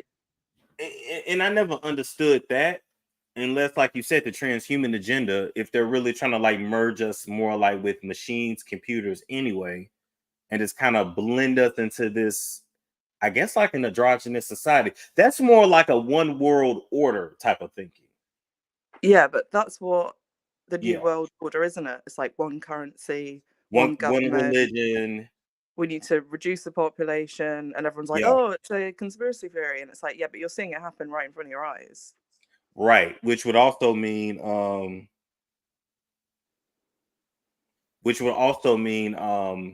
lot more people have to die. Yeah, and like, what's the best way to do that? Like, without them realizing? Like, one way to do that would be to create people that don't naturally reproduce, or sterilize people, which is what they do with these surgeries and hormones, or to give them some sort of medication which causes some side effects that everyone is obligated to take. Let me address this. Ryan Can said the earth is overpopulated. I've also heard that the whole overpopulation thing is partially is actually like a myth. We actually have enough food to feed the whole world. We have enough land. There's so much land in this world that's not even covered, that's not even populated, that y'all don't realize. Like, the government has pushed us all into the inner cities and the downtowns and discouraged us from living out in the country and with the nature. So I know the world may tell you like, oh, we're overpopulated, we don't have enough food, we don't have enough this, we don't have enough that, but that's not entirely true. They hog a lot of the food. The 1% owns the majority of the world's wealth. Like, that's how it is, and we fight for the scraps at the bottom. So yeah, and one more thing I would say is I think there's a problem with toxic kindness, where this sort of patronizing kindness towards these people, which people masquerade as like, oh, I'm a good person, so I support these people, but excuse me, in reality, you're not really supporting them. You're sending them down like a really terrible path that they can't really come back from. And I just think people should think twice before saying like, oh, I support these people. It's like, yeah, but do you not understand that a man can't turn into a woman and a woman can't turn into a man? So if you support them, you're just lying to their face and you're destroying society for women. Well, it still goes back to the only way to change that is that women cannot be inclusive. Yeah, we shouldn't be. I think it's gone way too far. Yeah. I hate, it sounds mean when I say it, but it's just, and that's why I really let both sides just do their thing. And the way, like, me from the outside looking in, ain't no way y'all can truly coexist. Even if y'all really do coexist, it's always gonna be this underlying tension, this slick shade, and you see it when the confrontation happens. It gets tense. So, well, it's delusion versus reality, isn't it? It's not like Republican versus Democrat. At the end of the day, like, you can't turn into a man. let me tell you something. I could wake up tomorrow and feel like a woman, and I could put on heels, I could go get breast implants, I could start taking hormones. I don't think I would make a pretty woman, but you get the point. I could start all that tomorrow and probably become very rich. YouTube would probably put my channel #1 trending. Probably a lot of money could come out of it for me. But at the end of the day, I would be chasing something that I could never fully obtain. But also to even say that I feel like a woman if you're a man, like the premise doesn't even make sense. You don't know what it feels like to be a woman.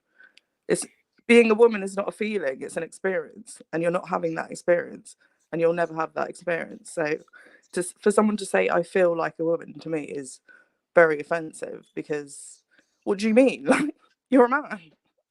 Yeah, but it's in their head, and the issue is that it's still so much about the human brain that we do not understand. But I don't know what it's like. Like for me, for example, I was born obviously a boy, a male child. I've never looked in the mirror and said, "Oh, I'm supposed to have a vagina." I've never felt like that, ever, like at all. And so, but even if you did, you wouldn't have the audacity to say, "I know what it feels like to be a woman." You could say, "I would like to imitate a woman," but you wouldn't say, "I know what it feels like to be a woman," because there's no way you'd have access to that information. I would have to. I don't want to say cosplay, but I would have to assume what it's like to be a woman based off of the women in my life. But I'll still never fully know. It's a cosplay based on stereotypes from a male perspective. Like most transgender people you see, they'll be feminine in a very extreme way, because not all women wear pink and have long hair and have their big boobs on display and talk like this. Like a lot of women got short hair, are a bit masculine, dress modestly, don't have their boobs out and stuff, but they have to make it so stereotypical, because if they don't, then they won't pass, and most of them don't pass anyway. And to be honest, I kind of feel that way even like when I see studs, which are like lesbians that are more that play the man role in the relationship. Sometimes a stud's display of masculinity, I'm like, men don't even do all that. It's a little bit too much. So it's a good conversation to have. You don't know what a woman feels like, nor there's no way I could know what a woman feels like. I don't know. And I'd also say, like, as a last point, and then you can get to the next person, that I feel like a lot of people that are claiming transgenderism are not even getting adequate diagnoses of gender dysphoria. A lot of them are perverts with perversions. Like, for example, I saw a picture of that transgender teacher in Canada who was going to school teaching the children with those massive fake breasts with the nipples. Did you see that?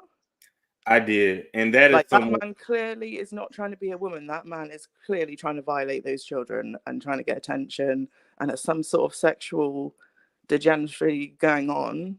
And it's like, what's that got to do with wanting to be a woman? Like, that's just gross. Like, that's just that. Well, you said it right. That's just a perversion. But you know what? Okay, let's think about it this way before you go. Okay. So the more when we start to argue like how people are born, what's nature versus nurture, is it gonna come a day where we have to recognize pedophilia as what did they call it? They call it something attracted. They don't call it pedophilia anymore. Minor attracted?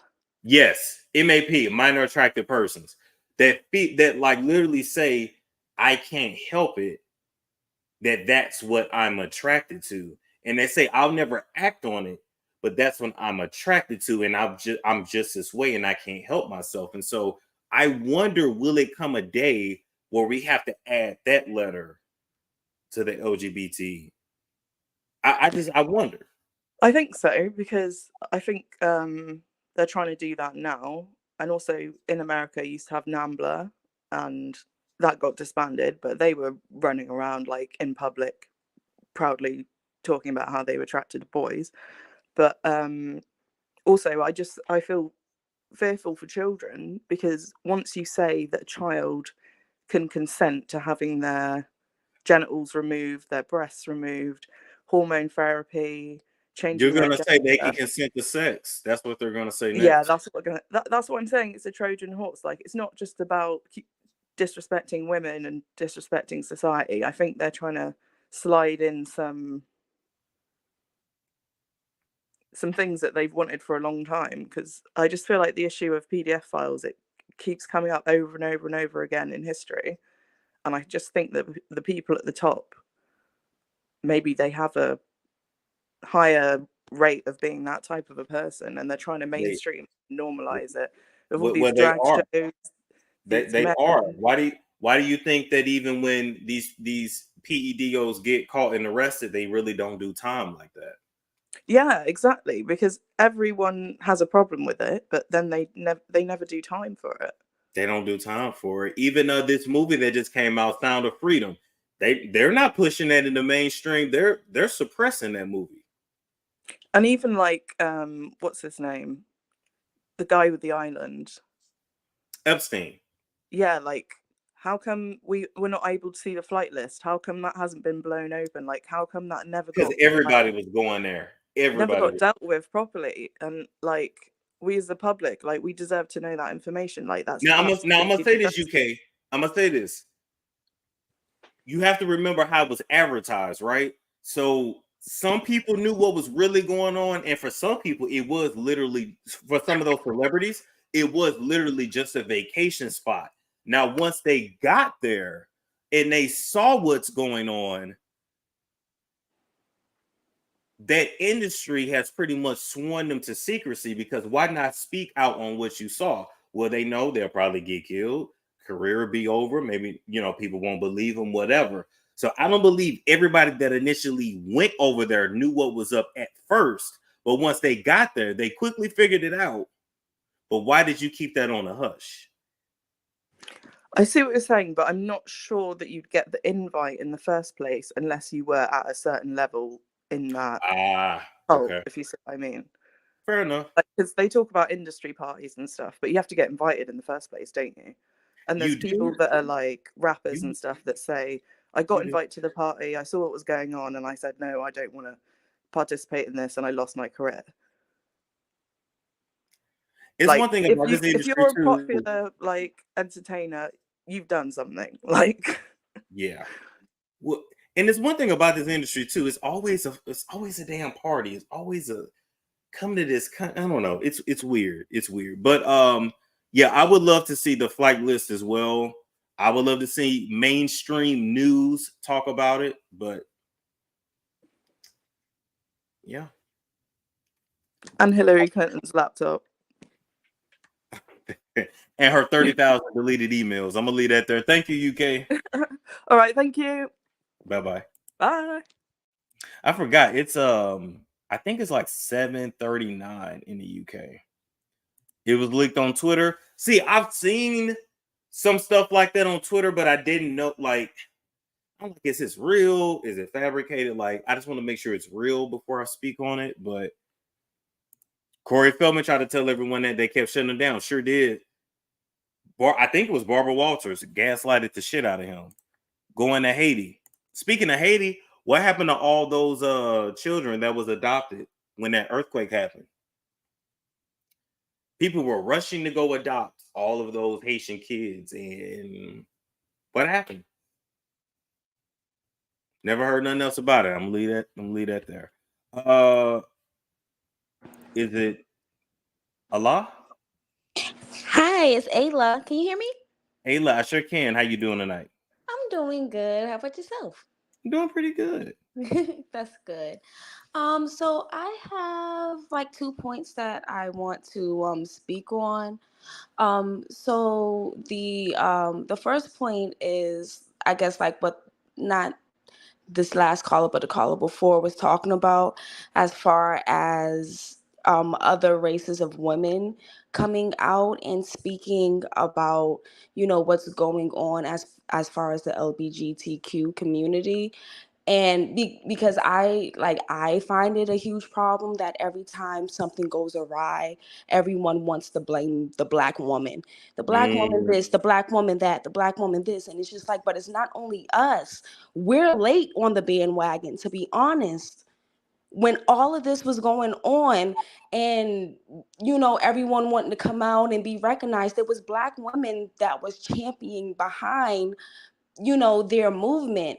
It was white women and other races of women that was protesting and not happy about the whole thing. So it's black women, we're late, to be honest. So I kind of feel like if people are going to have an argument, don't just highlight black women. You have to look outside of yourself, look outside of your community, and really open your eyes and see that it's not just us, it's everybody, it's also other groups of women as well. And then also this last caller, she was speaking, well, you and the last caller was speaking about making like a one world order. And it's funny because yesterday I was watching a documentary on YouTube, and they were saying that the reason why, everyone is trying, well, the government is talking about the aliens now, is because they're trying to make it a one world government. If everyone gets on board, like, oh, the aliens is coming, we all need to get on one accord. So, and with this, what you and this last caller was talking about, and all made everything come full circle. You got a good point. I think you want to thank you for coming up. Okay, I'm gonna roll through these last two callers and call it a night. Have a good one. Oh, okay. All right, Murder Magic Tricks. Going once, going twice. There we go. Hey, Storm, can you hear me? I sure can. How you doing tonight? Okay, fine. Yeah, I've been listening all night, and the more, like, I really like the fact that you let the green-haired Grinch up there talk. Not the green-haired. That's what you look like, the Grinch. But anyway, I don't want to like drag too hard, but I think really women just need to listen and let these people talk, because they're pretty much telling you to your face how little they think of you. Like every time, like when you give them praises, they'll eat that up. And then the minute you have a question or a concern, you're like easily dismissed. But then they'll turn around and but can't you? But I'm glad that you're someone that got it. When you want to know how the other side feels about you, you need that unfiltered. You need to just know. You need to hear it. You know what I'm saying? Sometimes I feel like women don't really want to hear it. Like, no, you need to hear it. You need to see it so you know. This is the animosity that you're dealing with. And it's misogyny and misogynoir. And from their side, they feel like you guys are jealous of them and really just mad at men and this, that, and the third. So I always want both sides to know how the other one feels, and then I go, okay, now what y'all gonna do? And I still say women just need to stop being inclusive. Yeah, and it's really, I agree, and it's really misplaced anger. Like they keep, like the guy was saying something about, oh, well, it was the pastors in the church, and you women were agreeing with them, and he said something about transgender people being discriminated against since the beginning of time. It's like, first of all, we all started out as women. Like, whether you believe in the chicken or the egg argument, like a woman had to come first. And so there were women here, and then there were men, and then women were put as second class, citizens globally. And we still are second class citizens globally. And then came the trans people. So you saying the beginning of time, it's like you weren't even here at the beginning of time. Like, we were here first. And it's so ridiculous that, it really is jealousy because we were here first. What if they feel like they're the future though? What if they feel like you said what? What if they feel like they're the future? Like, okay, yeah, you're the original. That's what it is. Okay, fine, but I'm the upgraded version. Like, what if they feel like that? That's what they feel, because I don't understand how you can argue with someone else when you literally went to a doctor and paid to get what somebody else got. Like, you're paying, and it's like, of course, if you're going to pay for titties, ass, to have your, penis turned inside out or whatever, of course it's going to look good. Like, why would you pay all that money and it look like shit? It's going to look perfect because it's not natural. Yes. Exactly. So it's like you saying, oh, you're, like he said at one point, oh, you're just upset we look better than you.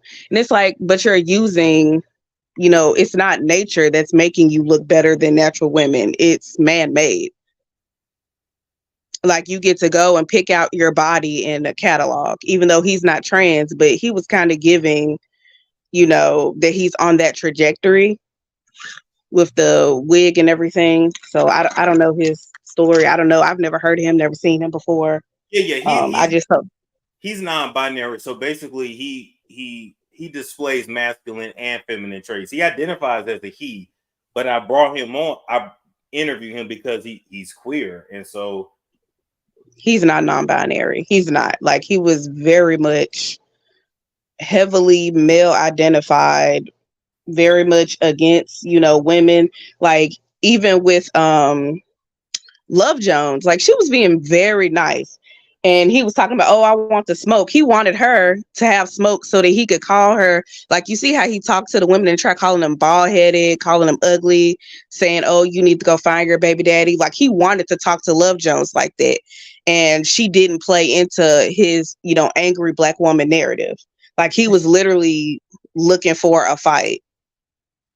And then when the woman finally came up to give him smoke, he talked over her the entire time. He did not let her speak. And so it's just we couldn't hear what either one was saying. It was just, yeah, like, you, and I was just like, can you please, like, let her talk? Like, you said you wanted to smoke, but anytime somebody had a valid question, he would dance around it.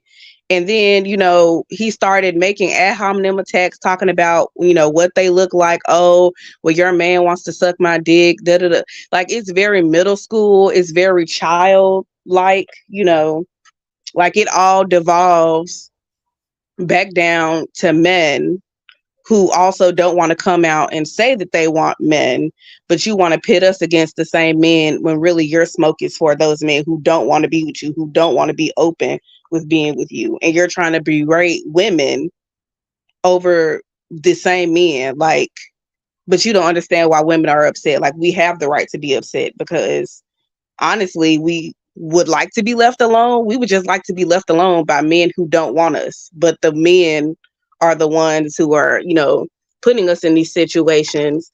And there's a whole serious thing going down in Texas right now where STDs are through the roof. They went up 300% during the pandemic. And a lot of it's coming out of Houston. You ain't heard that from me. It's coming out of Houston. And they were saying it was co-infections of syphilis and HIV. So it's like, where is that coming from? And they also have a new one out. It's called super gonorrhea. Yep, super gonorrhea. Like, these infections are getting stronger and stronger. And, women, we really have to pay attention. We really have to listen to these men talk. They say they're your friends, but then the minute, you disagree with them, it's, oh, well, that's why your man likes to suck my dick. And, it just goes from there. I just still Like, and I just still go back to say I think separation is the best. but see, that's the thing. They don't want to be separate from us, because if they're separate, then who are they going to compete with?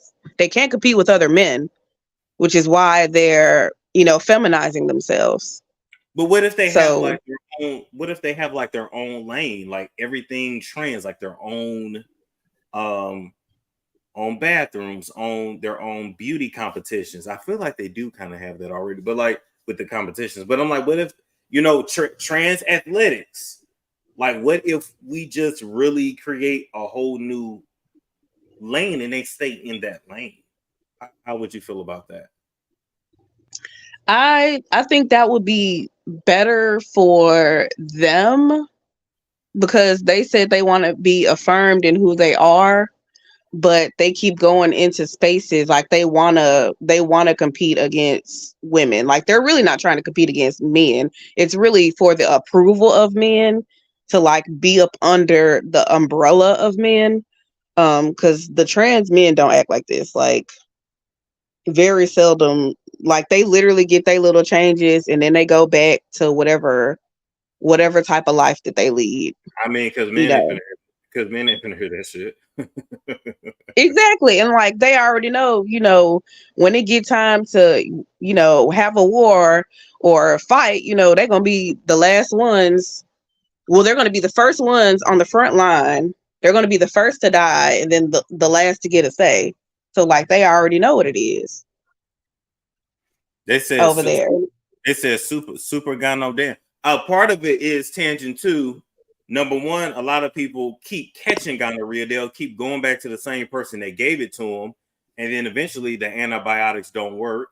Then I knew of a few people that took antibiotics and would just go raw, and they was like just eating antibiotics like candy, and it doesn't work like that. You'll develop a resistance, and then it doesn't work anymore. So it's wild.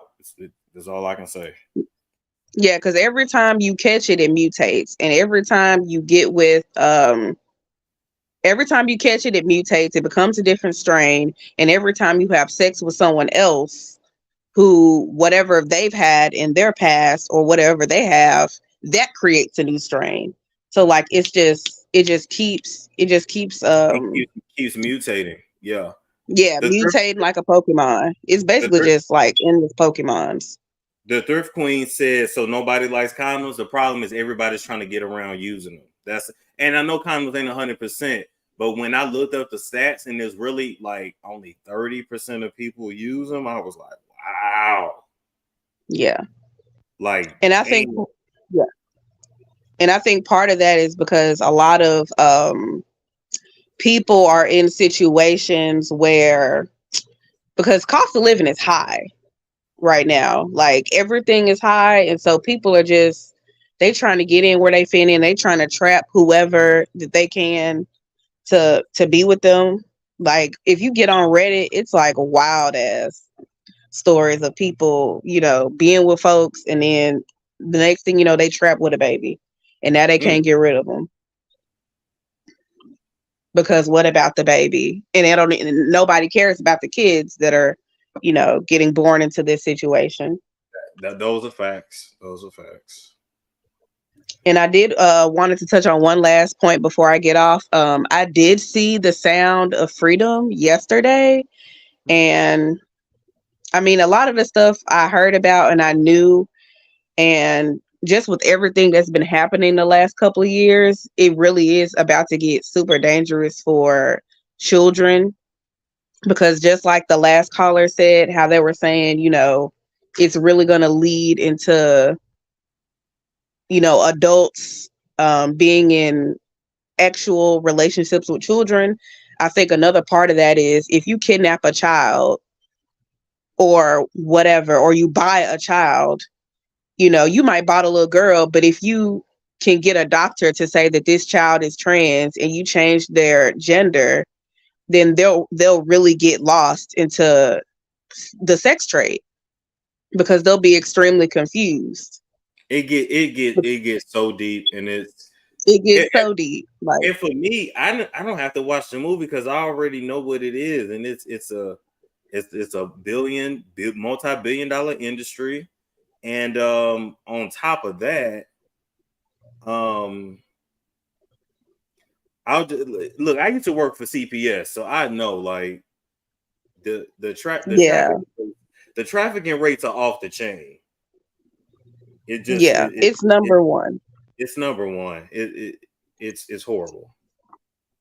And it's mostly girls, and there are boys, but imagine if, you know, you can just get a child and have a doctor, and, you know, the doctor don't even have to be licensed. You know, they got black market doctors doing all types of stuff to people. Yep. You know, taking their organs, you know, people going to get their X changes, you know, transitioning with the black market doctors. Like, if they don't have any qualms about stealing people's organs, what makes you think that they are going to have any qualms about operating on a child and changing their gender, and then, you know, basically not only physically scarring them, but emotionally and psychologically scarring them? Like, they'll never know who they are. What keep in mind too, like, the kids aren't just taken for, you know, those purposes. They're also taken for rituals. You need blood, you need fresh blood, you need pure blood. And so when you start talking about satanic ritual abuse, SRA, it's a whole nother it's a whole nother ballpark. Yeah. And I used to be one. Oh, go ahead. Yeah. I was gonna say I was one of those people who didn't believe any of that, who was like, oh, you guys are crazy. Nobody would ever believe this. Why would anyone do that? But, you know, I didn't want to see the film. My friend wanted to see the film. It was her birthday, so that's why I saw it. But one of the lines that the guy says in the movie is, you know, you could sell, you know, a pound of cocaine once, but you could sell a child over and over and over again for 10 years. And, you know, if you multiply that by all the millions of children that are in the world, wanted and unwanted, you know, that's, you know, it's just horrible to think about it like that. It's just horrible to think about. And then think about all the kids that are born outside of hospitals in these in these cults, out in the middle of nowhere. If a child is born and there's absolutely no record of it, you can do whatever you want to it. Who's going to ask for it? Who's going to ask about it? There's no trace. There's literally no trace. Yeah, and then, you know, if the mother or the father is poor, because, you know, obviously there's going to be law enforcement in on it. Like, they'll just never see, unless you have money and influence, you know, you'll never see your child again. You never will. And let me tell y'all, for y'all that got teenagers, girls and boys, it's been going on, but something that's very popular too are the they call them daddy pimps or boyfriend pimps or whatever. Like, you would think, oh, your teenage daughter just got a little boyfriend, when really he's a pimp that's ushering her into prostitution. So they ain't always just snatching them off the streets and putting them in vans no more. Now they're befriending you, acting like your friend, acting like your boyfriend. They do it to grown ass women too all the time. But I'm just saying. Yeah. And if women can get brainwashed, like grown adult women can get brainwashed, grown men can get brainwashed, then why not a child? Exactly. Like, the most impressionable. So, you know, everybody, you know, be careful. Hide your kids, hide your wives, because they getting everybody out here. They say, I'm gonna let you go. They say, look at what Blueface doing. You know what? I'm gonna leave that alone. That's what they do. But anyway, I'm gonna jump off. Storm, thanks for having me up. Have a good one now. Thank you. Bye-bye. All right, what's going on, Nale? Hi. How you doing tonight? I'm doing okay. I guess I just want to sort of kind of I guess my biggest question was when Cynthia kept asking him, well, why do they lie? We're not talking about, you know, a DL guy or a guy that knows that you're trans. We're talking about the many stories that we see on the internet where these guys, a lot of men, straight men, and tell them that they're women. And they can't tell whether or not they're women if they actually had a sex change. Because a lot of them are going to get these surgeries for cheap. and coming back, you know, as a woman looking or whatever. And I guess my biggest thing is like you're literally tricking somebody to sleep with you. Yeah. To me, that is a form of sexual assault. Period. Absolutely. And then you wonder why STD rates are up 300 in Houston, Texas. Because if you have men that used to sleep with men now sleeping with straight men that still probably sleep with women, what do you expect? Isn't that the same thing as a DL guy sleeping with them? It's yeah. Bottom line for me, you need to disclose who and what you are before you lay down with somebody. If you have sex with somebody under false pretenses, that is a form of assault. If a man is having sex with a woman and he takes the condom off without her consent, that's stealthing. That's a form of sexual assault. Right. If a woman says do not finish inside of me and a man does it anyway, that's a form of sexual assault. If a woman pokes a hole in a man's condom, that's a form. All of these things are not okay. And I don't know why we can't say that it's not okay. Now, speaking of tricking, Sydney Starr said that she did that for years and got off on doing that. But see, that's what I'm saying. They do get off on doing it. That's the point. So you still know in your head that you're a man. You still know it. Your mind is socialized to be like a man, because my thing is like, if you're really truly happy about who you are, why did Sydney out Chingy when it wasn't even true? Why? If you really think that you're a woman after you flip your peen out or whatever, why are you not woman enough, quote unquote, my quotations in the air, to say, I'm a trans woman, you're gonna have to take me the way that you want to take me? But no, at the end of the day, they're trying to step in women lane. That's it. Like, that's it. You're trying to step in a woman's lane because y'all don't go after gay men. Y'all don't go after queer men. You don't go after anybody. You just go get your surgery that you get, and then you go after straight men, i.e. heterosexual men, meaning biological women is the type of woman that they want. Not transforming into a woman. It is heterosexual. So I really don't, that's the biggest part that I don't get. Now the DL dudes that know that these are trans women, and then they try to, I didn't know. Okay, Bobby Valentino, like he said, correct. I don't know how many times we gotta, dude, like, okay, yeah, they know. Yeah. But we're talking about the people, the countless people of, like, I don't know, it was this Hispanic guy. You remember? I don't know. But it was like this Spanish guy that had like curly hair that was a transgender.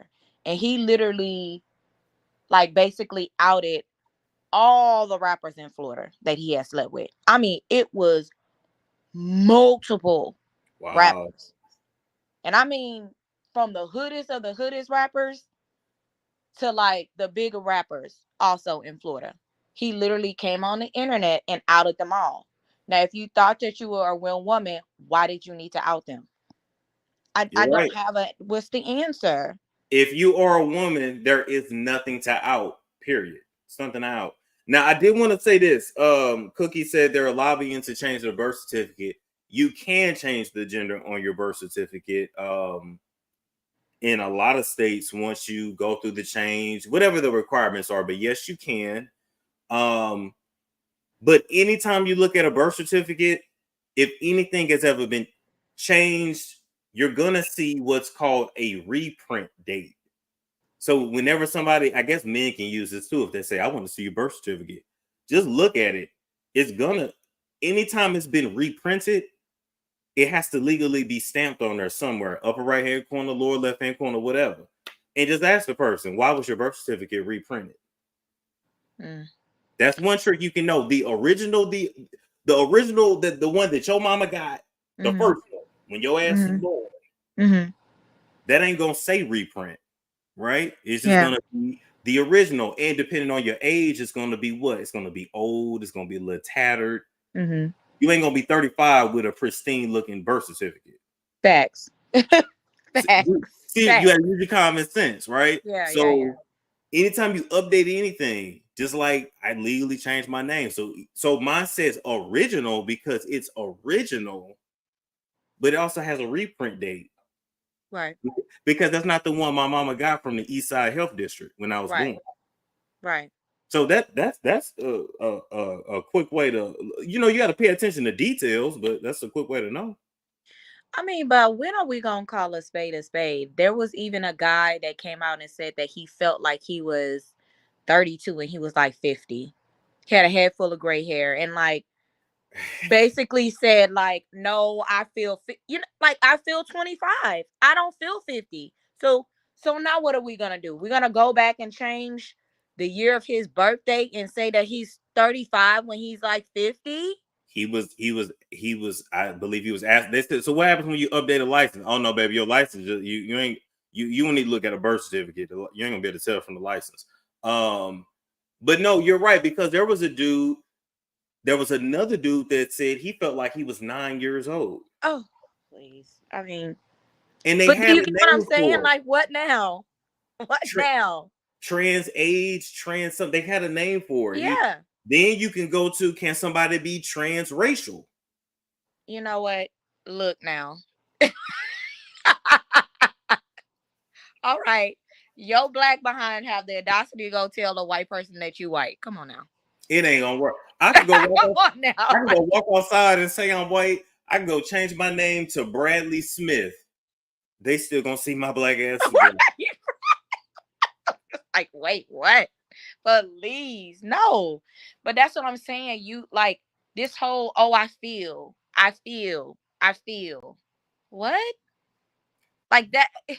But I'm gonna say this too. I also don't want someone walking around in a constant state of not confusion, but I guess it is confusion technically, but like just a constant state of just being unhappy because they want to express one gender that they're not naturally. I just want you to also have to like say what you are naturally. That's what the trans prefix is for. I thought we had it figured out, kind of, but I mean, my thing is, I don't even like. I've always respected trans people, but it's just the consistent disrespect. And somebody has already talked about this, but every time it comes to like them going in on a type of woman, it's always a black woman, no matter what race it is. Well, black women, they jealous and they like jealous of what? Like jealous of what? Jealous of what? Jealous of what? Jealous of what? I have boobs. I have a vagina that I didn't have to go and get cut down to look like one. So, I mean, jealous of what exactly? We have respected them. We have allowed them to come in our lane. But now that's what I mean by like having like male tendencies. Everything on you looks different, but your mind is still the same. Because at the end of the day, whether you dress like a girl or not, you weren't always dressing like that. So you were socialized from a child to whenever you wanted to, okay, I'm not going to wear a dress now or hair, whatever. You were socialized like a man. You were treated like a man. So you can change it all day, but these behaviors are the same. These behaviors are the same. Oh, you don't own this and you don't own that. Like, what are you talking about? Men do not have the ability to bleed. They don't. They don't have ability to menstruate. And I don't want want not have fallopian tubes. You do not have a uterus. You don't have it. So for you to say we don't gatekeep that, are you serious? Like what is the problem? You cannot, and just because somebody biologically was not able to have their period for whatever medical reasons they have, that still doesn't mean anything because majority of women have periods. stop trying to make the outlier like the majority. It's not. It's not. I ain't gonna lie to you. I've also heard a lot of women say, look, if you want to deal with this pain, You can have it. Please come and get it. Please come and get it. Oh, if I could go every 30 days without one, please come and get it. Please come and get it. You can have it. You can have the cramps. You can have messing up your clothes. And you can have it the every 30 days thing. You can have it. You can have it. For real, for real. Let's leave it there. Thank you for coming up, Nale. All right. Bye-bye. All right, people. I got to go. I've been up here for 3 hours. I got to use the bathroom. Well, the purpose of the after show was to for him to address the smoke. I think part 1, we can officially wrap that up. And Nyla will come on tomorrow to give us the woman's perspective. She said yes, 4 p.m. her time, 7 p.m. East Coast. So I'll go ahead and schedule that. And that's it, people. Like, comment, subscribe. I will catch you all later.